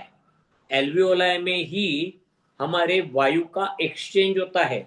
ऑक्सीजन लिया जाता है ब्लड में, और ब्लड में से कार्बन डाइऑक्साइड वायु उसमें छोड़ दिया जाता है, जो वापस रिवर्स जर्नी कर कर बाहर आ जाता है। अब ये होने के लिए अत्यंत महत्वपूर्ण बात यहाँ पर बताई जाती है कि वो जो छोटी छोटी एल्वियोला है उसमें सिगरेट का धुआं जाकर बैठता है, तो उनकी पेशियां मर जाती, तो वो श्रिंक हो जाते हैं। इसका मतलब लंग की कैपेसिटी खत्म हो गई, लंग का फाइब्रोसिस होने लगता है, सांस उनको लगने लगती है, कफ जमा होने लगता है, उनको खांसी आने लगती है। और जब ये बहुत काल तक चलता है और वो पेशियां सहन नहीं कर पाती, तो उसी के कारण उनको वहां पर फेफड़ों का कैंसर हो सकता है। फेफड़ों का होता है, ब्रोंकाई का होता है। ब्रोंकाई मतलब जो हम कहते हैं ना श्वास नलिका, और उसके जो फाटे होते हैं, जो ब्रांचेस होती है, उनका कैंसर भी हो सकता है। और ये कैंसर इतना भयानक होता है कि ये एक बार होने के बाद बहुत जल्दी स्प्रेड होता है। लंग कैंसर तो बहुत जल्दी स्प्रेड होता है और वो आदमी बहुत जल्दी मर जाता है। तो गुटखा खाने से माउथ का कैंसर, मुख का कैंसर होता है। शराब पीने से लीवर खराब होता है, क्योंकि शराब आंतों में जाकर वहां से उसके जितना भी अल्कोहल वगैरह है सब लिवर में भेजा जाता है डिटॉक्सिफाई करने के लिए, और लिवर की पेशियां उसके कारण मर जाती है। लिवर सिरोसिस होता है। लिवर सिरोसिस होने के बाद उस आदमी का पेट बहुत बड़ा फूल जाता है, उसमें पानी हो जाता है पेट में, और उसे खून की उल्टियां होने लगती है। खून की उल्टियां हो होकर ही वो मर जाता है। ये शराब से होता है, लिवर सिरोसिस, उसे कहते हैं लिवर सिरोसिस, ये शब्द है। खैर, इसके बाद में दिया है कि मादक पदार्थ ये धीमे जहर है, धीरे धीरे धीरे धीरे अपने शरीर में घुलते हैं, घुलते घुलते कई अवयवों को समाप्त कर देते हैं, अपना ब्रेन उसकी कैपेसिटी खत्म कर देते हैं, और ये कभी भी कूल नहीं हो सकते। कूल मतलब बहुत ठंडक पहुंचाने वाले, ये कभी भी नहीं होते, ये तो हमारा सत्यानाश करने वाले होते हैं। इसलिए इन सबको अच्छी तरह से ध्यान में रखना है। इसके साथ एक बात यहाँ पर मैं और जोड़ना चाहता हूँ, सभी को बताना है और बच्चों को भी बताना है। जितनी कोल्ड ड्रिंक्स है, जो कहते हैं ना आजकल थम्स अप, लिम्का, या फिर और भी कोई होंगी, सिट्रा वगैरह वगैरह, वो जो मिलती है मार्केट में, ये सभी कोल्ड ड्रिंक्स भी बिल्कुल नहीं पीनी चाहिए। दो कारणों से। एक, अभक्ष्य है, असंख्यात तरजीयों की उत्पत्ति उसमें होती है, पहला बिंदु। दूसरा बिंदु, वो जो कोल्ड ड्रिंक्स है, ये कोल्ड ड्रिंक्स में शुगर ज्यादा होती है, और वो शुगर अपने शरीर में जाती है। शुगर अलग प्रकार की होती है, शरीर में जाती है, लिवर में जाती है, वहां पर अपने लिए अत्यंत घातक ऐसे एथेरोस्क्लेरोसिस करने वाले फैटी एसिड्स निर्माण होते हैं, और उनके कारण से रक्त वाहिनियों के अंदरूनी परत पर उनका लेयर जमता है, तो हमारे लिए हार्ट अटैक, अर्धांग वायु मतलब ब्रेन का अटैक बोलते हैं उसे, अर्धांग वायु, और फिर हम कह सकते हैं डायबिटीज, ब्लड प्रेशर होना, या फिर अंत में कई किन्हीं किन्हीं लोगों को तो कैंसर होना, ये सब उसके लिए आ जाता है। इसलिए ध्यान में रखना है कि इन सभी पदार्थों के लिए हमें दूर रहना है। कोल्ड ड्रिंक्स भी बच्चों को अच्छी तरह से समझाकर उससे दूर रखना है। खैर, अब आगे दिया है उन्होंने मांस का त्याग, नॉनवेज का त्याग। हम सबको मालूम है, इसके बारे में कई बार चर्चा हो चुकी है, फिर भी देखते हैं कि बच्चों को किस तरह से पढ़ाना है। त्रस जीवों के शरीर को मांस कहते हैं। मांस यह एक सप्त धातु में से एक धातु है। हम कहते हैं ना, पहले रस बनता है, रस से बनता है रक्त, रक्त से बनता है मांस, रक्त, मांस, मेद, मज्जा, अस्थि, वीर्य, इस प्रकार 7 प्रकार के हमारे शरीर में सप्त धातु होते हैं। उनमें से एक है मांस। ये मांस क्या है देखो, एक बात ध्यान में रखना, मांस हमारी शक्ति तो है शरीर की, लेकिन मांस में लगातार निगोदिया और त्रस जीव उत्पन्न होते रहते हैं। हमारे शरीर में त्रस जीव नहीं, लेकिन निगोदिया जीव उत्पन्न होते रहेंगे मांस में। और उन्होंने ये भी कहा है कि मांस हमेशा जीवों से ही प्राप्त होता है। मांस कभी भी आर्टिफिशियल नहीं बनाया जाता। किसी को मारेंगे तो ही खाने वालों को मांस प्राप्त होगा। तो मांस खाना यानी जीवों की हत्या का पहला कारण, ये पहला। इसमें क्या होता है, उस जीव को असहनीय पीड़ा होती है। जब भी मारा जाता है तो उनके शरीर पर जब छुरी चलाई जाती है तो उनको असहनीय मतलब सहन नहीं कर सकेंगे, इतनी पीड़ा उनको होती है। और इसके बाद में उनके उस शरीर, वो जो मांस निकाला गया, मांस निकाला, बेचने के लिए रखा, इन्होंने खरीदा और घर लाकर उसे बना रहे हैं मतलब उबाल रहे हैं, बना रहे हैं, पका रहे हैं। इन सब क्रियाओं में लगातार लगातार लगातार निगोदिया जीव, त्रस जीव उस मांस में उत्पन्न होते रहते। कितना भी गर्म कर लो, उन जीवों की उत्पत्ति कभी भी रुकती नहीं, होते ही रहते हैं। और मांस खाना तो दूर, छूने के योग्य नहीं, छूना तो दूर, देखने के भी योग्य नहीं, क्योंकि वो ग्लानि भी लाता है, अत्यंत घृणास्पद वस्तु है। इसलिए इनकी तरफ पूर्णतः नजरअंदाज करना ही सबसे अच्छी बात रहेगी कि मांस कभी भी किसी ने स्पर्श भी नहीं करना, खाना भी नहीं। और क्या उन्होंने ये कहा है, जहां प्राणियों की हत्या करके मांस बनाया जाता है वो स्मशान भूमि से कम नहीं है, बिल्कुल स्मशान भूमि है। अच्छा, प्राणियों की चीखों को देख, कई बार आपको मिलेगा वीडियो कि ये जो कत्तल खाने होते हैं उनमें किस प्रकार से गाय, बछड़े, भैंस या फिर जानवर बाकी के जो होते हैं उन पर कैसे अत्याचार किए जाते हैं, ये देखने के लिए मिलेगा। और इतनी चीखें होती है उनकी कि कोई पूछो नहीं। वो सब अच्छी तरह से हम ये ध्यान में रखेंगे। और वहां पर कंप्लीट निगेटिव वेव्स पूरे वातावरण में रहती है, नकारात्मक तरंग। जब नकारात्मक तरंग रहेगा तो वह ऐसा मांस खाने के बाद वो हमेशा जैसा खावे अन्न वैसा होवे मन, अपने अंदर भी नकारात्मकता उत्पन्न होगी, नकारात्मकता। इसलिए उसको हमेशा सावधान रहना है, हमेशा उसके प्रति सजग रहना है। एक बात यहाँ पर बताइए, क्या अंडा शाकाहारी होता है क्या? आजकल उन्होंने शुरू कर दिया है ये अंडा शाकाहारी है। अंडा कभी शाकाहारी नहीं होता। शाकाहारी का मतलब होता है, शाक का अर्थ होता है वनस्पति की शाख, ख का अर्थ होता है उसकी डंठल। जो वनस्पति के डंठल पर उत्पन्न होता है उसे कहते हैं शाकाहारी। क्या किसी भी प्राणी का अंडा वनस्पति की शाख पर उगता है क्या? कभी नहीं उगता, इसलिए वो शाकाहारी कभी नहीं होगा। अंडे में से चूजा निकले या नहीं निकले, वो क्या बोलते हैं, ये ऐसा अंडा है इससे कभी चूजा निर्माण नहीं होगा, मतलब मुर्गी का बच्चा पैदा नहीं होगा। नहीं, ऐसा नहीं है। वो पैदा हो या ना हो, वो बना ही है मांस से, और उसके भीतर जो है वो मांस ही है। लगातार त्रसजीवों की उत्पत्ति है ही। और उसको खाने के बाद आजकल देखा गया है, अंडा खाने के बाद कई प्रकार की बीमारियां होती है। ये आज तक बहुत ज्यादा चर्चा में हुआ है। 2 प्रकार की बीमारियां तो डेफिनेट, एक ई कोलाई जो टाइफाइड कराती है, अंडा खाने के बाद ई कोलाई से टाइफाइड होता है, ये सिद्ध हुआ है। दूसरा, अंडा खाने के पश्चात जो शरीर में अत्यंत प्रमाण में कोलेस्ट्रॉल बढ़ता है, उस कोलेस्ट्रॉल से एथेरोस्क्लेरोसिस अर्थात रक्तवाहिनियों का संकरितपना होना, और उसी के कारण अलग अलग अवयव, ब्रेन, हार्ट, किडनी, पैनक्रियाज, इनकी रक्तवाहिनियों में संकरीपना आया तो ब्लड सप्लाई कम, और उसके कारण उनका काम ठीक नहीं, और फिर अलग अलग बीमारियां। अच्छा, उन्होंने ये कहा है कि हमारे क्लास में बहुत सारे बच्चे मांस खाते हैं, अब हम उनके पास बैठेंगे भी नहीं और उनसे बात भी नहीं करेंगे, कहती प्रतिमा। नहीं, देखो एक बात ध्यान में रखना है कि जो मांस खाते हैं वो घर पर खा रहे हैं, घर पर खाकर वहां आ रहे हैं अपने यहाँ, हमें उनसे घृणा नहीं करनी चाहिए। घृणा करेंगे तो हम सबसे अलग होंगे, सब हमें अलग रखकर हमारे लिए तकलीफ पैदा कर सकते हैं। बच्चों को ये कहना उल्टा, उनके साथ रहो और धीरे धीरे उनके साथ ये बातें उनको समझाने की कोशिश करो, मांस खाना कैसे खराब है। बच्चे अभी कोई बात ना करें क्योंकि बच्चों में इतना ज्ञान नहीं होता है सामने वालों के प्रश्नों का उत्तर देने के लिए, लेकिन वे किसी से घृणा नहीं करे, ये बात पक्की ध्यान में रखना। सभी के प्रति करुणा का भाव रखे। और दूसरी बात, किसी से घृणा करने के लिए जैन दर्शन कभी नहीं कहता तिरस्कार नहीं करना।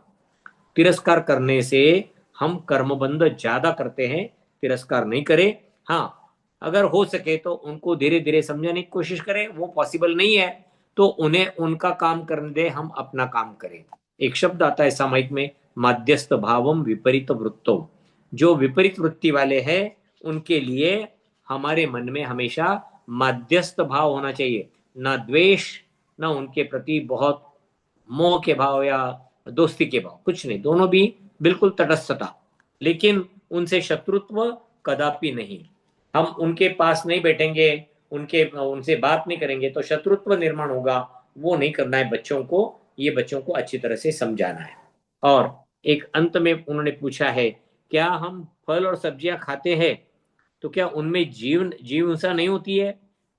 तो क्या जीव हिंसा का दोष नहीं लगता है?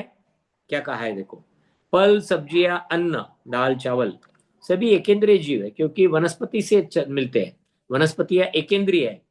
फल सब्जियां खाने से एकेंद्रीय जीव की हिंसा का दोष लगेगा, लेकिन जीवन के लिए आवश्यक है। यहाँ एक बात और ध्यान में लेना जो बहुत महत्वपूर्ण है, इसमें मेंशन नहीं की, ये मेंशन करना चाहिए थी। वनस्पतियों में सिर्फ जीव जो होते हैं वो संख्यात या असंख्यात होते हैं, लेकिन जो हम कहते हैं ना मांस, मद्य और मधु तथा औदुंबर फल, इनमें जो होते हैं, इनमें पंच या जो जीव होते हैं वो इतने जीव होते हैं कि उनकी कोई संख्या हम काउंट नहीं कर सकते। अनंत जीव, निगोदिया जीव भी अनंत होते हैं, त्रस जीव भी असंख्यात बनते हैं, और इन असंख्यात अनंत जीवों का घात करने का दोष हमें लगता है, इसलिए ये ध्यान में रखना है। अच्छा, दूसरी बात, वनस्पतियों के लिए हम कई प्रकार की वनस्पतियां हम ऐसे यूज करते हैं कि जो उनके भी काम की नहीं। उदाहरणार्थ गेहूं, बाजरा, ज्वार, हम ये खाते हैं। ये खाते हैं तो कब खाते हैं? गेहूं का जब वो निकलता है पौधा और वो सूख जाता है, पीला पड़ जाता है, तब हम वो मरता है, क्योंकि वो अगर उसको वैसे ही रखा तो वो खत्म हो जाएगा। तो वो जब रहता है, सूख जाता है, मतलब उसकी आयु समाप्त होती है, तब उसके गेहूं हम निकालकर अपने खाने में लाते हैं। ऐसे काफी है, लेकिन काफी वनस्पतियां ऐसी भी है जिनमें जीव होते हैं। कौन से जीव रहेंगे? एकेंद्रीय। एकेंद्रीय कौन से रहेंगे? वनस्पति कायिक। और वह भी जो हमने देखा है वनस्पति कायिक जीव में भी प्रत्येक वनस्पति कायिक रहेंगे, निगोदिया जीव नहीं रहेंगे। इसलिए इस यहाँ पर यह भी ध्यान में लेना है कि स्वाद के लिए पंचेंद्रिय जीवों को मारना बहुत बड़ा पाप है। वनस्पति का पत्ता टूटता है तो दूसरा आ सकता है। प्राणियों का कान या अवयव काटा या प्राणियों को काटा तो क्या वो फिर से जी सकेगा? कभी नहीं। 2 इंद्रिय से 5 इंद्रिय जीवों को मारकर खाने से मांस का दोष लगता है। एक इंद्रियों में मांस नहीं पाया जाता। एक इंद्रिय में क्या पाया जाता है? हमने देखा सिर्फ रस। जितने भी एक इंद्रिय है, पृथ्वी का एक, जल का एक, अग्नि का एक, वायु का एक, वनस्पति का एक, इनमें सिर्फ रस ही उस शरीर में हो सकता है, बाकी कुछ नहीं। तो इसलिए इनको कहा गया है कि ये रक्त मांस मेद मज्जा ना होने के कारण ये हम कभी भी एकेंद्रिय मतलब वनस्पति का ही हम इस्तेमाल कर सकते हैं, या पानी हम पीने में इस्तेमाल करते हैं। और बाकी के जो है इसमें भी बहुत सारे फल, सब्जियां, अनाज, वनस्पति अपने आप इनको छोड़ देते हैं। वनस्पति अपने आप छोड़ देती है इनको। जैसे फल, आम अगर पका अपने आप टपक गिरेगा नीचे। सब्जियां तैयार होती है तो उनको छोड़ दिया जाता है। अनाज ऐसे ही। तो ये वनस्पतियां अपने आप छोड़ देती, इनकी आवश्यकता वनस्पति की पूर्ण होने पर छोड़ दिया जाता है। अर्थात शाकाहार में हिंसा का उतना दोष नहीं लगता जितना मांसाहार करने में लगता है। देखो, जिनवाणी ये नहीं कहती कि आप शाकाहारी भोजन कर रहे हो तो आपको दोष नहीं लगेगा। दोष तो लगता है, कर्म बंध भी होता है, लेकिन वो उतनी क्वालिटी का नहीं, उतना गहरा नहीं, उतना भयानक नहीं जितना मांसाहार करने पर होगा। इसमें लगता है दोष, लेकिन बहुत कम, बहुत कम, बहुत कम। इसलिए शाकाहारी ही अन्न पदार्थ। अच्छा, बगैर अन्न के क्या हम रह सकेंगे? कोई कहेगा उपवास करना चाहिए। उपवास एक दिन करेंगे, 2 दिन करेंगे, कितने दिन कर सकेंगे? फिर तो जी नहीं पाएंगे। नहीं, ऐसा नहीं। तो भोजन के लिए हमें वनस्पति कायिक ही जो देते हैं उनके द्वारा भोजन करना चाहिए, और जो त्रस कायिक है उनका हमें कभी नहीं करना चाहिए। शाकाहार में उतना दोष नहीं लगता, मांसाहार में बहुत ज्यादा दोष लगता है। अच्छा, ऊपर जो दिया है एक चैप्टर, उसको हम अगली बार देखेंगे। प्रतिमा का प्रश्न हमने लिया, दर्शन का प्रश्न हम बाद में लेंगे, क्योंकि 8-5 होने को आए हैं। जरा थोड़ी चर्चा भी हमें करनी है। देखते हैं किन्हीं का कोई चर्चा का विषय होगा तो उसको हम देखते हैं। यदि किसी को आज के विषय से संबंधित प्रश्न पूछना है, ऋचा दीदी आपका कोई प्रश्न था जो आप पूछना चाहते थे जी क्लास के बाद? जी जी जी जी जी, धन्यवाद। डॉक्टर साहब जिनेंद्र जी, ये आपने अभी बताया कि टिंचर होता है किन्हीं दवाइयों में जो हमें नहीं लेना चाहिए, तो मेरे ख्याल से होम्योपैथी दवाइयों में टिंचर होता है। क्या होता है?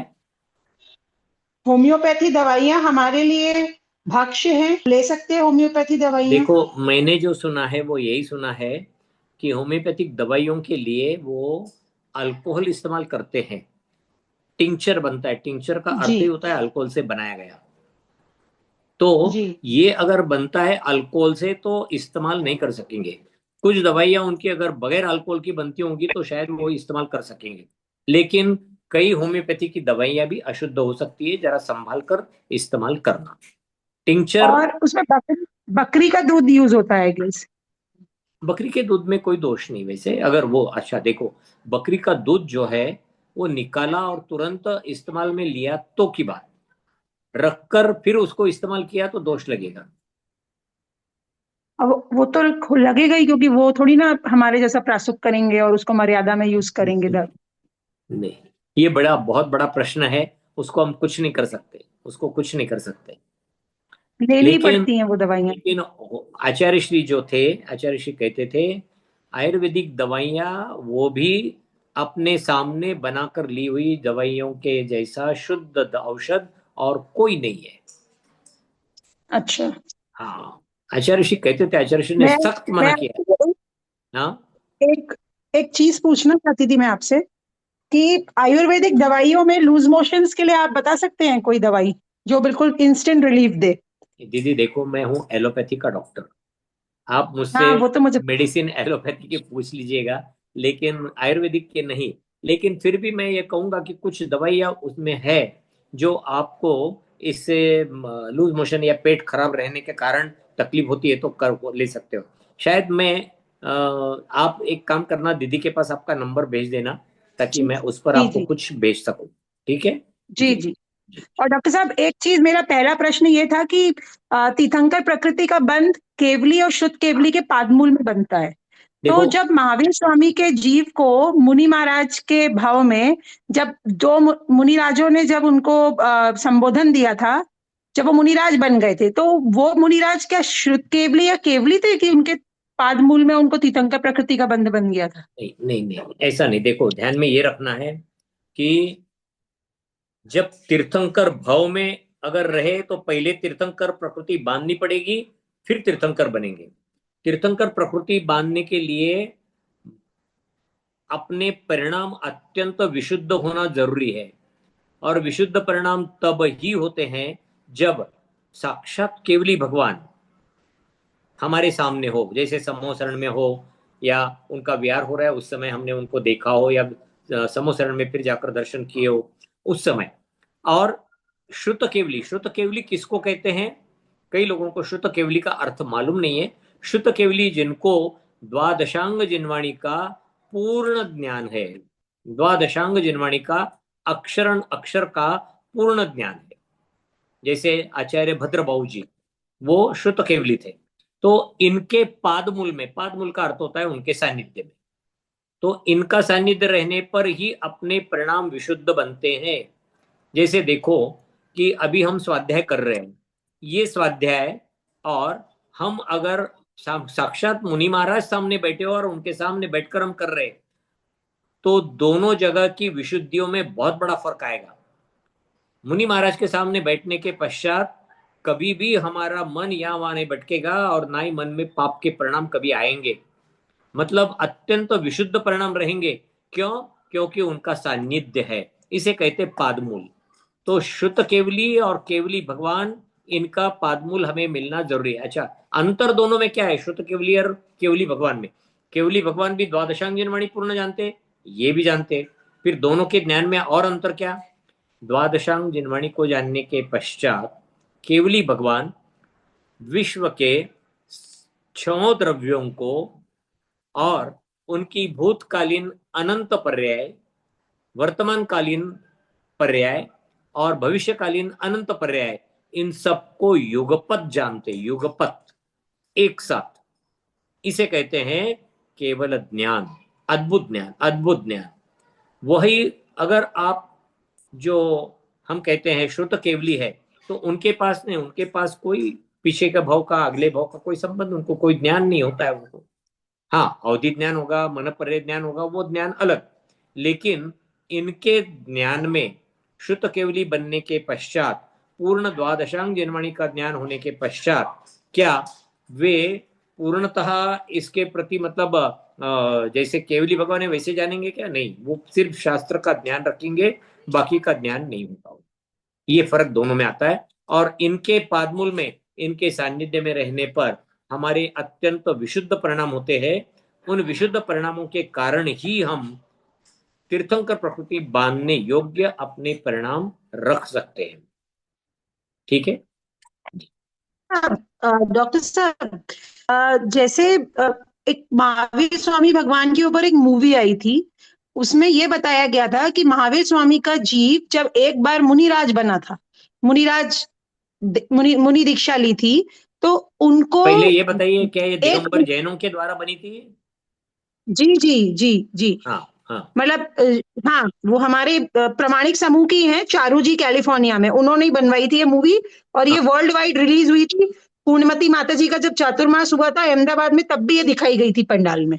तो मुझे ये बताइए, जब वो शेर की प्रकृति में, शेर के भाव में थे, तब उनको संबोधन दिया था दो चारण रिद्धि मुनिराज ने, ठीक है, वो भाव हो गया था जिसमें उन्हें अणुव्रत धारण करके समाधि मरण किया था। उसके बाद कई भावों बाद उन्होंने, बोलते हैं, मुनिराज का एक मुनि दीक्षा ली थी एक भाव में।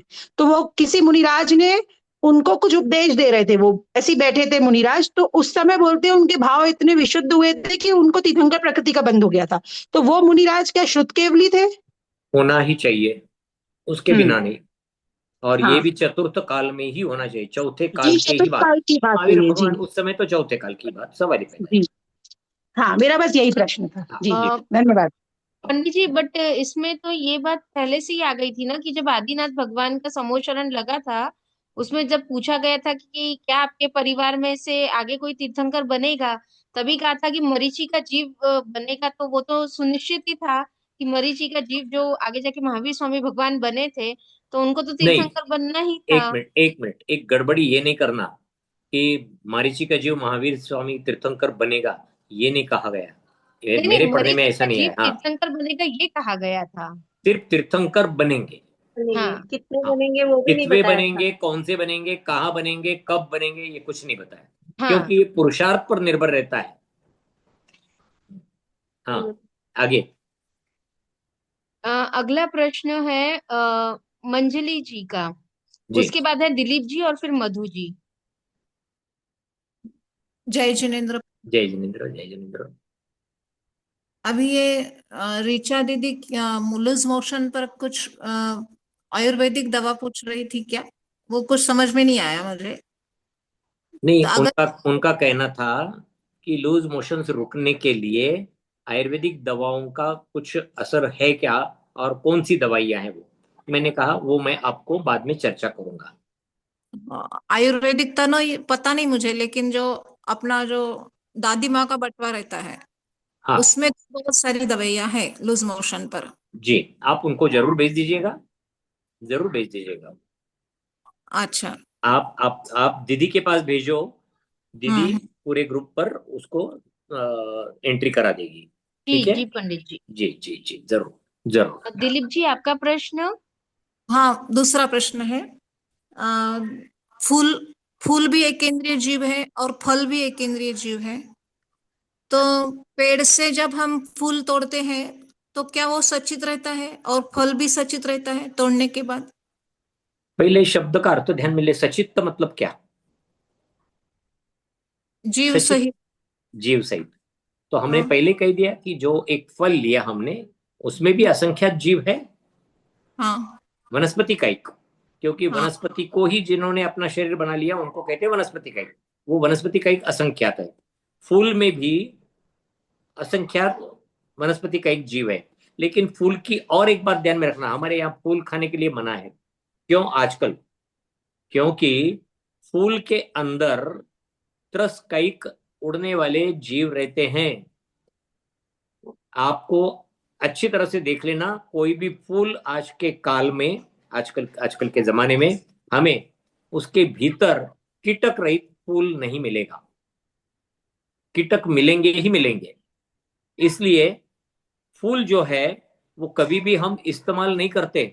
जैसे धनिया पत्ती है, धनिया पत्ती कोथिंबीर कहते हैं उसको।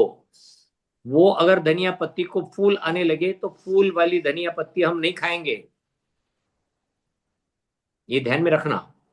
तो फूल, हम्म, फूल हम भक्षण नहीं करते। फूल गोभी भक्षण नहीं करते हम। बहुत जीव रहते हैं, त्रस जीव।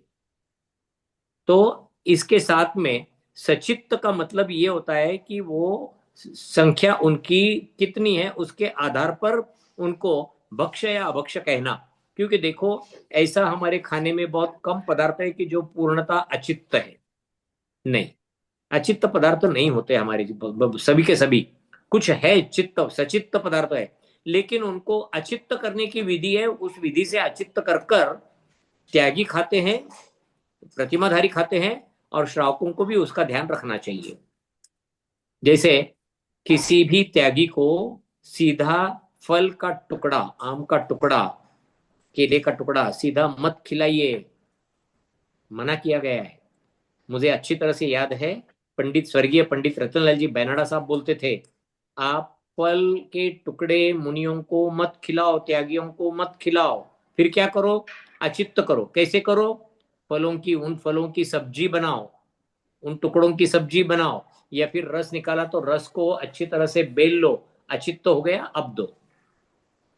उस पर हमारी उनके साथ काफी चर्चा हुई थी।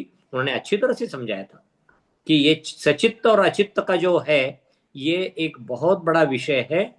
और इसके ऊपर अपने कोई माताजी है, उनका सचित्त त्याग नाम का एक किताब लिखी हुई है, उसमें सबसे अच्छा वर्णन किया गया है। वो किताब सबको देखनी चाहिए, उसका अध्ययन करना चाहिए। जी। धन्यवाद पंडित। दिलीप जी आपका प्रश्न, उसके बाद मधु जी, फिर नेहा जी। जय जिनेन्द्र पंडित जी। जय जिनेन्द्र। मेरा प्रश्न ये है कि हमारे जैन लोगों के 3 प्रमुख नियम है: रात्रि भोजन त्याग का, और पानी छान के पीना, और नित्य देव दर्शन करना। तो नित्य देव दर्शन करने की सामान्य परिभाषा तो ऐसी पता चलती है कि रोज दर्शन करने चाहिए। तो उसका कोई समय निश्चित होता है कि या दिन में सुबह ही करना चाहिए, या मतलब किसी के पास टाइम नहीं है तो कैसे कर सकते हैं? नित्य का मतलब क्या रखें उसके देखो लिए? देखो, प्रश्न ये है कि हम इसके लिए कई प्रकार के क्राइटेरिया अपने आप अप्लाई होंगे। हम कहाँ रह रहे हैं, किस क्षेत्र में रह रहे हैं, हमारा व्यवसाय क्या है, हमारे कब निकलना है। जैसे जिसको रात रात की ड्यूटी होगी तो वो तो थोड़ा सा दिन में सोएगा ही सोएगा, फिर वो कब उठेगा, कब जाएगा। दिन में एक बार तो भी दर्शन उसके होने ही चाहिए। हमारे लिए कहा गया है नियम से, कुछ भी खाने पीने से शुरुआत करने के पहले भगवान का दर्शन करो। सवेरे उठते ही नहा धो और पहले दर्शन कर कर आ जाओ। फिर तुम्हारा जो रूटीन चालू करना है वो रूटीन चालू करें। दर्शन करने से भी अशुभ कर्म हटते हैं, टलते हैं, शुभ कर्मों का उदय आता है। बहुत उत्कृष्टता से बताया गया।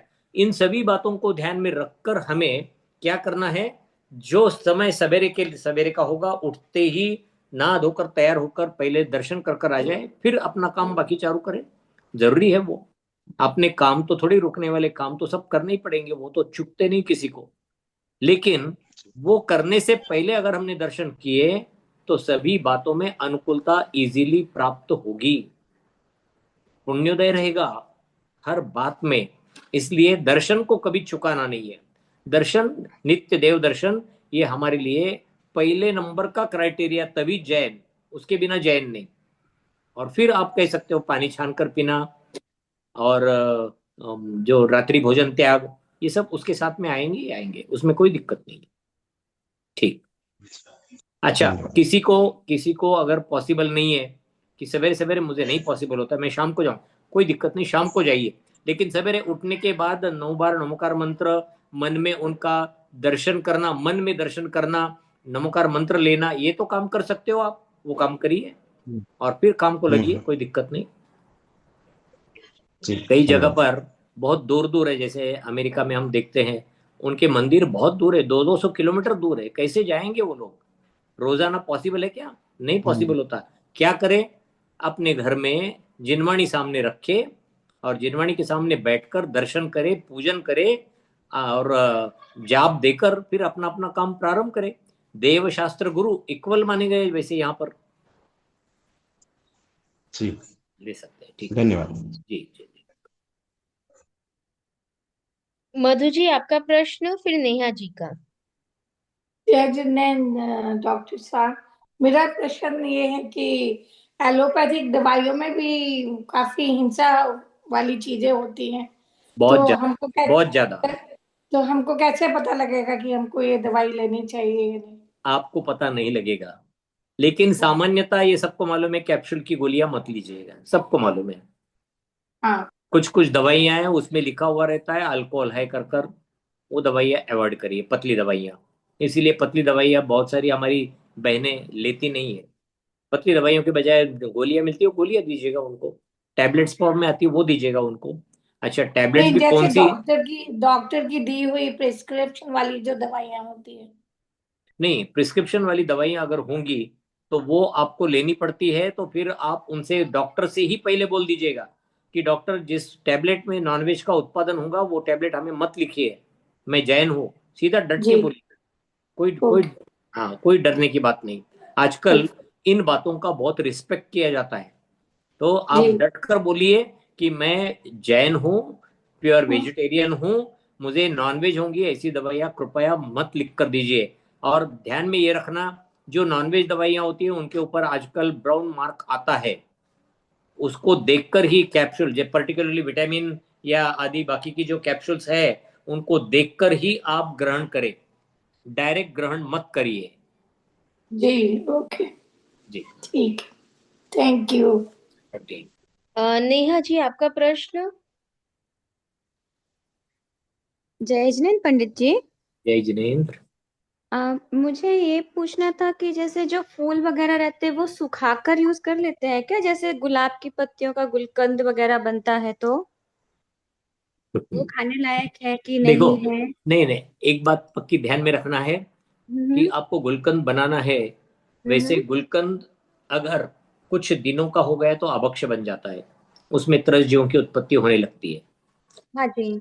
हाँ, गुलाब की पत्तियां आपने तोड़ी, देख लिया पहले, अच्छी तरह से गुलाब की पत्तियां देखकर आपने तोड़ी है और फिर उनको अच्छी तरह से धोकर फिर शक्कर में मिक्स कर कर तुरंत उसका सेवन किया, तो आपको वहां पर फूलों को भक्षण करने में उतना दोष नहीं लगेगा।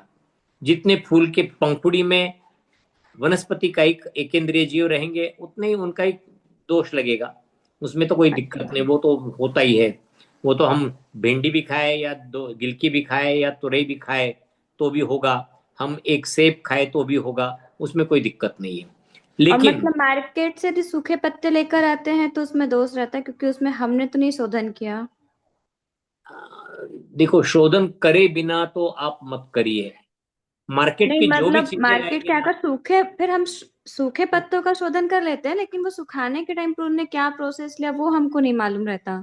नहीं, अपना खुद बनाकर ही फिर करें।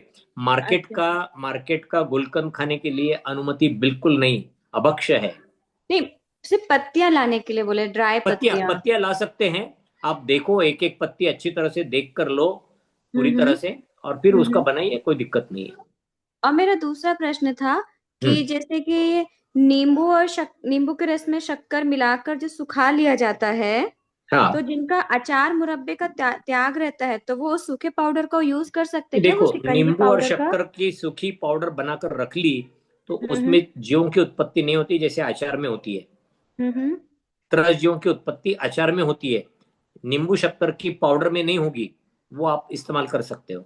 और जैसे जो हम आंवले में नमक मिलाकर सुखा लेते हैं या शक्कर डालकर जो वो बनाते हैं, वो वाला यूज करना वो चाहिए कि वाला नहीं भी, करना चाहिए? देखो, ये त्यागी नहीं खा सकेंगे, प्रतिमाधारी नहीं, लेकिन हम लोग जिनकी कोई प्रतिमा नहीं है, कोई व्रत नहीं है, वो खा नहीं, सकेंगे। जिनका अचार मुरब्बे का त्याग है वो लोग यूज कर सकते हैं कि नहीं? नहीं, अब आंवले का टुकड़ा खाने में कोई दिक्कत नहीं अगर पूर्णतः सूखा है। मेरे हिसाब से आंवला पूरा सूखता नहीं है। अच्छा, तो वो नहीं खाना चाहिए। नहीं खाना चाहिए, अवॉइड करिए, अवॉइड ठीक करिए। है जी। हम्म, लेकिन सूखा शिकंजी पाउडर हम यूज कर सकते हैं? कर सकते। यदि वो 2 दिन में भी सूख रहा है तो भी कर सकते हैं? हाँ हाँ, कोई दिक्कत नहीं उसमें।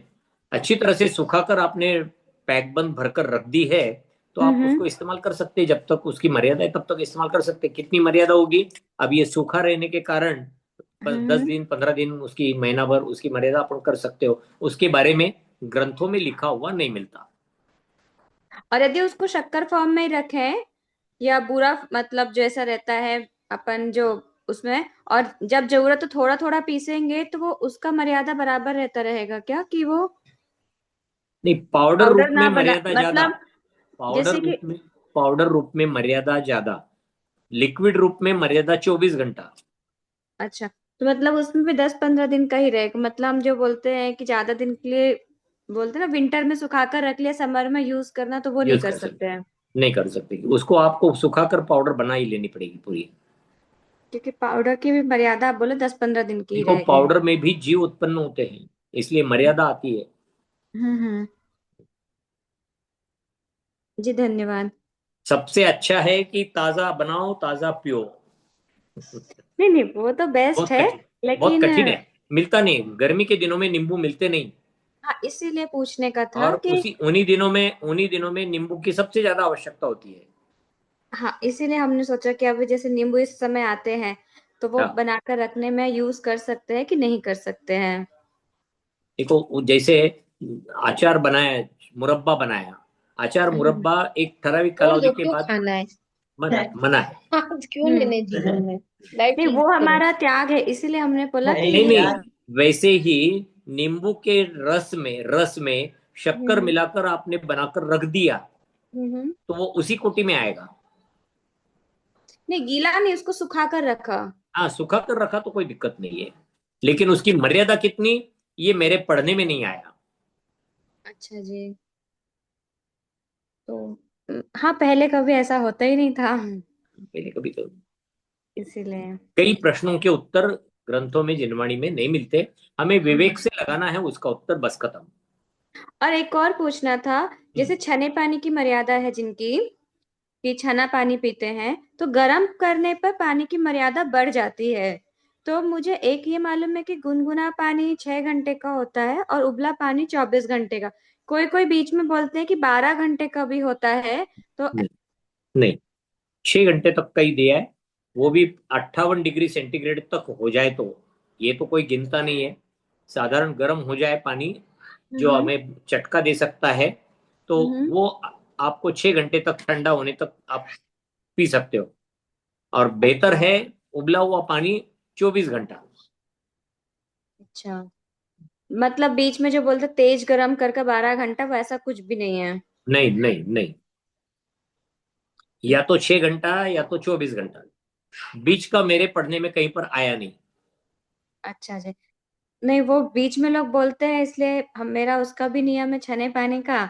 तो मतलब आपको पूछते, अभी तो हमने यूज नहीं किया 12 घंटे वाला, लेकिन जब तक पूछे मतलब नहीं, ऐसा कुछ होगा तो। 24 घंटे वाला उबालना चाहिए अच्छी तरह से, खौलना हम्म। चाहिए पानी, और वो भी 1 2 मिनट 3 मिनट तक खौला है। अच्छा, तुरंत उबाला है बंद करें वो नहीं चलेगा?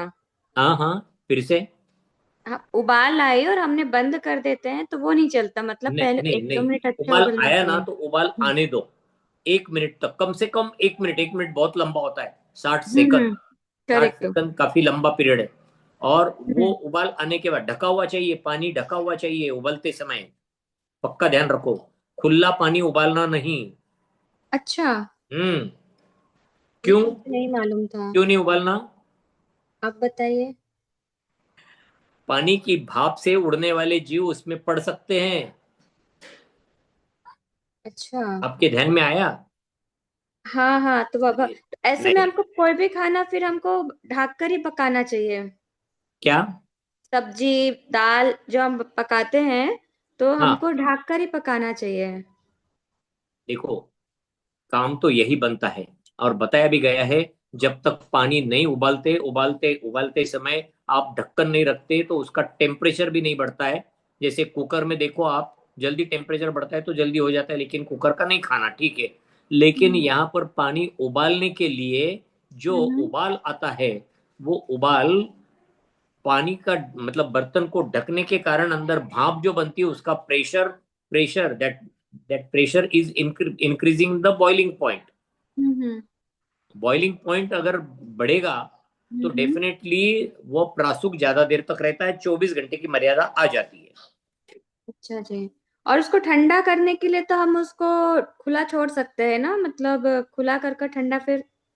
कपड़ा बांध कर रखिएगा पतला एकदम, अपने आप ठंडा हो जाता है। और इर्द गिर्द कपड़ा लगा दीजिएगा गीला।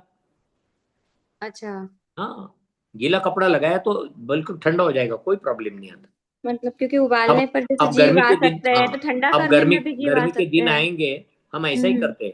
हम क्या करते हैं, एक बड़ा जग या कोई बड़ा ले लिया कंटेनर, उसमें पानी डाल दिया और उसको हम्म। गीला कपड़ा लगा कर रखना। थोड़ा और वो सा ढका ही गर्म, रहेगा बर्तन एक मतलब। दो बार उसका कपड़ा बदल दिया, ठंडा हो जाता है पानी, आप पी सकते हो, कोई दिक्कत नहीं। अच्छा, गर्मी मतलब के दिनों कपड़े में से ढका हुआ रहना चाहिए वो कप बर्तन। अच्छा। ढका हुआ रहे, पानी ढका हुआ ही चाहिए। अच्छा। पानी क्या, खाने पीने की वस्तुएं ढकी हुई ही चाहिए। आप किचन छोड़ रहे हो तो हर हम्म। चीज ढकी हुई चाहिए। जी। हम्म। ठीक। चलिए। धन्यवाद जी। ये क्या जिनवाणी स्तुति करें? जी पंडित जी, रेणुका दीदी आप अपना प्रश्न मुझे कृपया लिख के भेज दीजिएगा। क्या उनका एक अंतिम रहा है क्या प्रश्न? कि उन्होंने अभी अभी हैंड रेस किया है। अच्छा, ले लो, पूछ लो, पूछ लो, पूछ लो। ऐसा है कि हमारे धर्म के अनुसार मिल्क की क्या सिचुएशन है? इसको मिल्क दूध यूज करना चाहिए या नहीं करना चाहिए? देखो, आजकल ये वेगन के कारण से ये प्रश्न बड़ा खड़ा रहा है। जैन धर्म के हिसाब से सभी तीर्थंकरों का जब दीक्षा लेते हैं और पहला आहार होता है तो दूध या दूधान्न से ही हुआ है। दूध और चावल, इनसे ही उनका पारणा हुआ है। इसका मतलब जब तीर्थंकर मुनि भगवान जब ले रहे हैं दूध और अन्न, तो दूध लेने में कोई दोष नहीं है, अपने आप सिद्ध हो गया।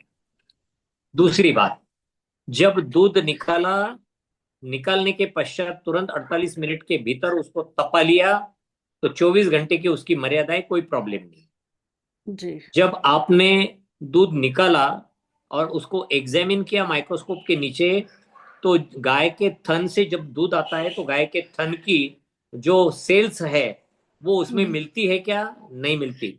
दूध में नहीं मिलती। चेक किया गया, कई बार चेक किया गया, नहीं मिलती। इसका मतलब ये हुआ किसी भी प्रकार की कोई पेशी उस पशु की उस दूध में नहीं आती है। ये पूर्णतः शाकाहारी टाइप में ही है प्राणीजन्य, हम्म। लेकिन मांसाहारी नहीं है। जो कहते हैं ना कि ये करो खाओ मत वगैरह वगैरह, देखो, जो दूध निकालने की पद्धति वो भी एक अलग पद्धति है। पहले बछड़े को छोड़ दिया जाता है, बछड़ा पेट भर लेता है, उसके बाद बचा हुआ दूध वह श्रावक अपने लिए इस्तेमाल करता है। अपने हाथों से निकालेगा, मशीन से नहीं। मशीन से निकालने में उनको बहुत तकलीफ होती है, दर्द होता है, उनको निचोड़ा जाता है, यहाँ तक कि उनको जख्में होती है, उनमें से खून गलने लगता है, वही दूध में मिक्स होता है। इसलिए वेगन लोग कहते हैं दूध मत पियो, क्योंकि वो नॉनवेज है। और वो सही है उस दृष्टिकोण से। प्योर दूध लिया, जो हम अपनी दृष्टिकोण से कह रहे हैं, वो दूध पीने में कोई दोष नहीं। जी। क्योंकि थैंक तीर्थंकर भगवान कैसे दूध का आहार लेकर अपना पालना करते थे, नहीं कर सकते थे। नहीं, दूध लिया है उन्होंने, हर तीर्थंकर ने दूध या दूध के साथ चावल। एक जी। तीर्थंकर है जिन्होंने गन्ने के रस से लिया, हम सबको मालूम है, ऋषभ देव भगवान। उन्होंने गन्ने के रस से लिया क्योंकि उस समय गन्ने का रस ही इस्तेमाल करो अनाज में, ये उन्होंने उपदेश दिया हुआ था। गन्ना अपने आप उगता था, अपने आप रस उसका झरने लगता था। इतना उत्कृष्ट क्वालिटी का गन्ना था, उसका रस आप निकालो और वो पियो, उससे आपका पेट भरा रहेगा। ये उन्होंने बताया था क्योंकि भोग भूमि में ये कल्प वृक्ष समाप्त हो गए थे। ठीक, ये जो पर बातें पंडित हैं, जी, आजकल तो दूध सब डेयरी वगैरह का ही आता है, तो कुछ पता भी नहीं चलता कि नहीं, पॉसिबल सा नहीं है कि अपने आप से कहीं से निकलवाएं या अपने सामने निकलवाएं तो। सामने निकलवाए सबसे बढ़िया, सबसे हाँ, बढ़िया सामने मिलता निकलवाए। नहीं है ना, वो अब मिलता नहीं है, इंडिया स्वयं में भी जाकर नहीं नहीं मिलता है, मिलता। नहीं मिलता है, सही बात है, आपकी बात सही है, नहीं मिलता है। सामने हम्म, जाकर निकालने की प्रक्रिया या प्रक्रिया वो कैसे निकालते हैं, ये देख लेना। आपके सामने नहीं भी निकाला, थोड़ी देर पहले निकाल कर दिया है, 48 मिनट के भीतर ही निकाला हुआ है, हाथ लगा कर देखा, धारोष्ण लग रहा है, लेकर आइए, कोई दिक्कत नहीं उसमें। लेकिन वहां देखिए मशीन इस्तेमाल कर रहे हैं क्या। मशीन अगर इस्तेमाल कर रहे होंगे तो उस डेयरी का दूध इस्तेमाल मत करिए। और आजकल छोटे छोटे जो रहते हैं खेती करने वाले किसान, वो मशीन नहीं ले पाते, मशीन की कॉस्ट होती है, नहीं ले पाते, वो अपने हाथ से ही काम करते हैं।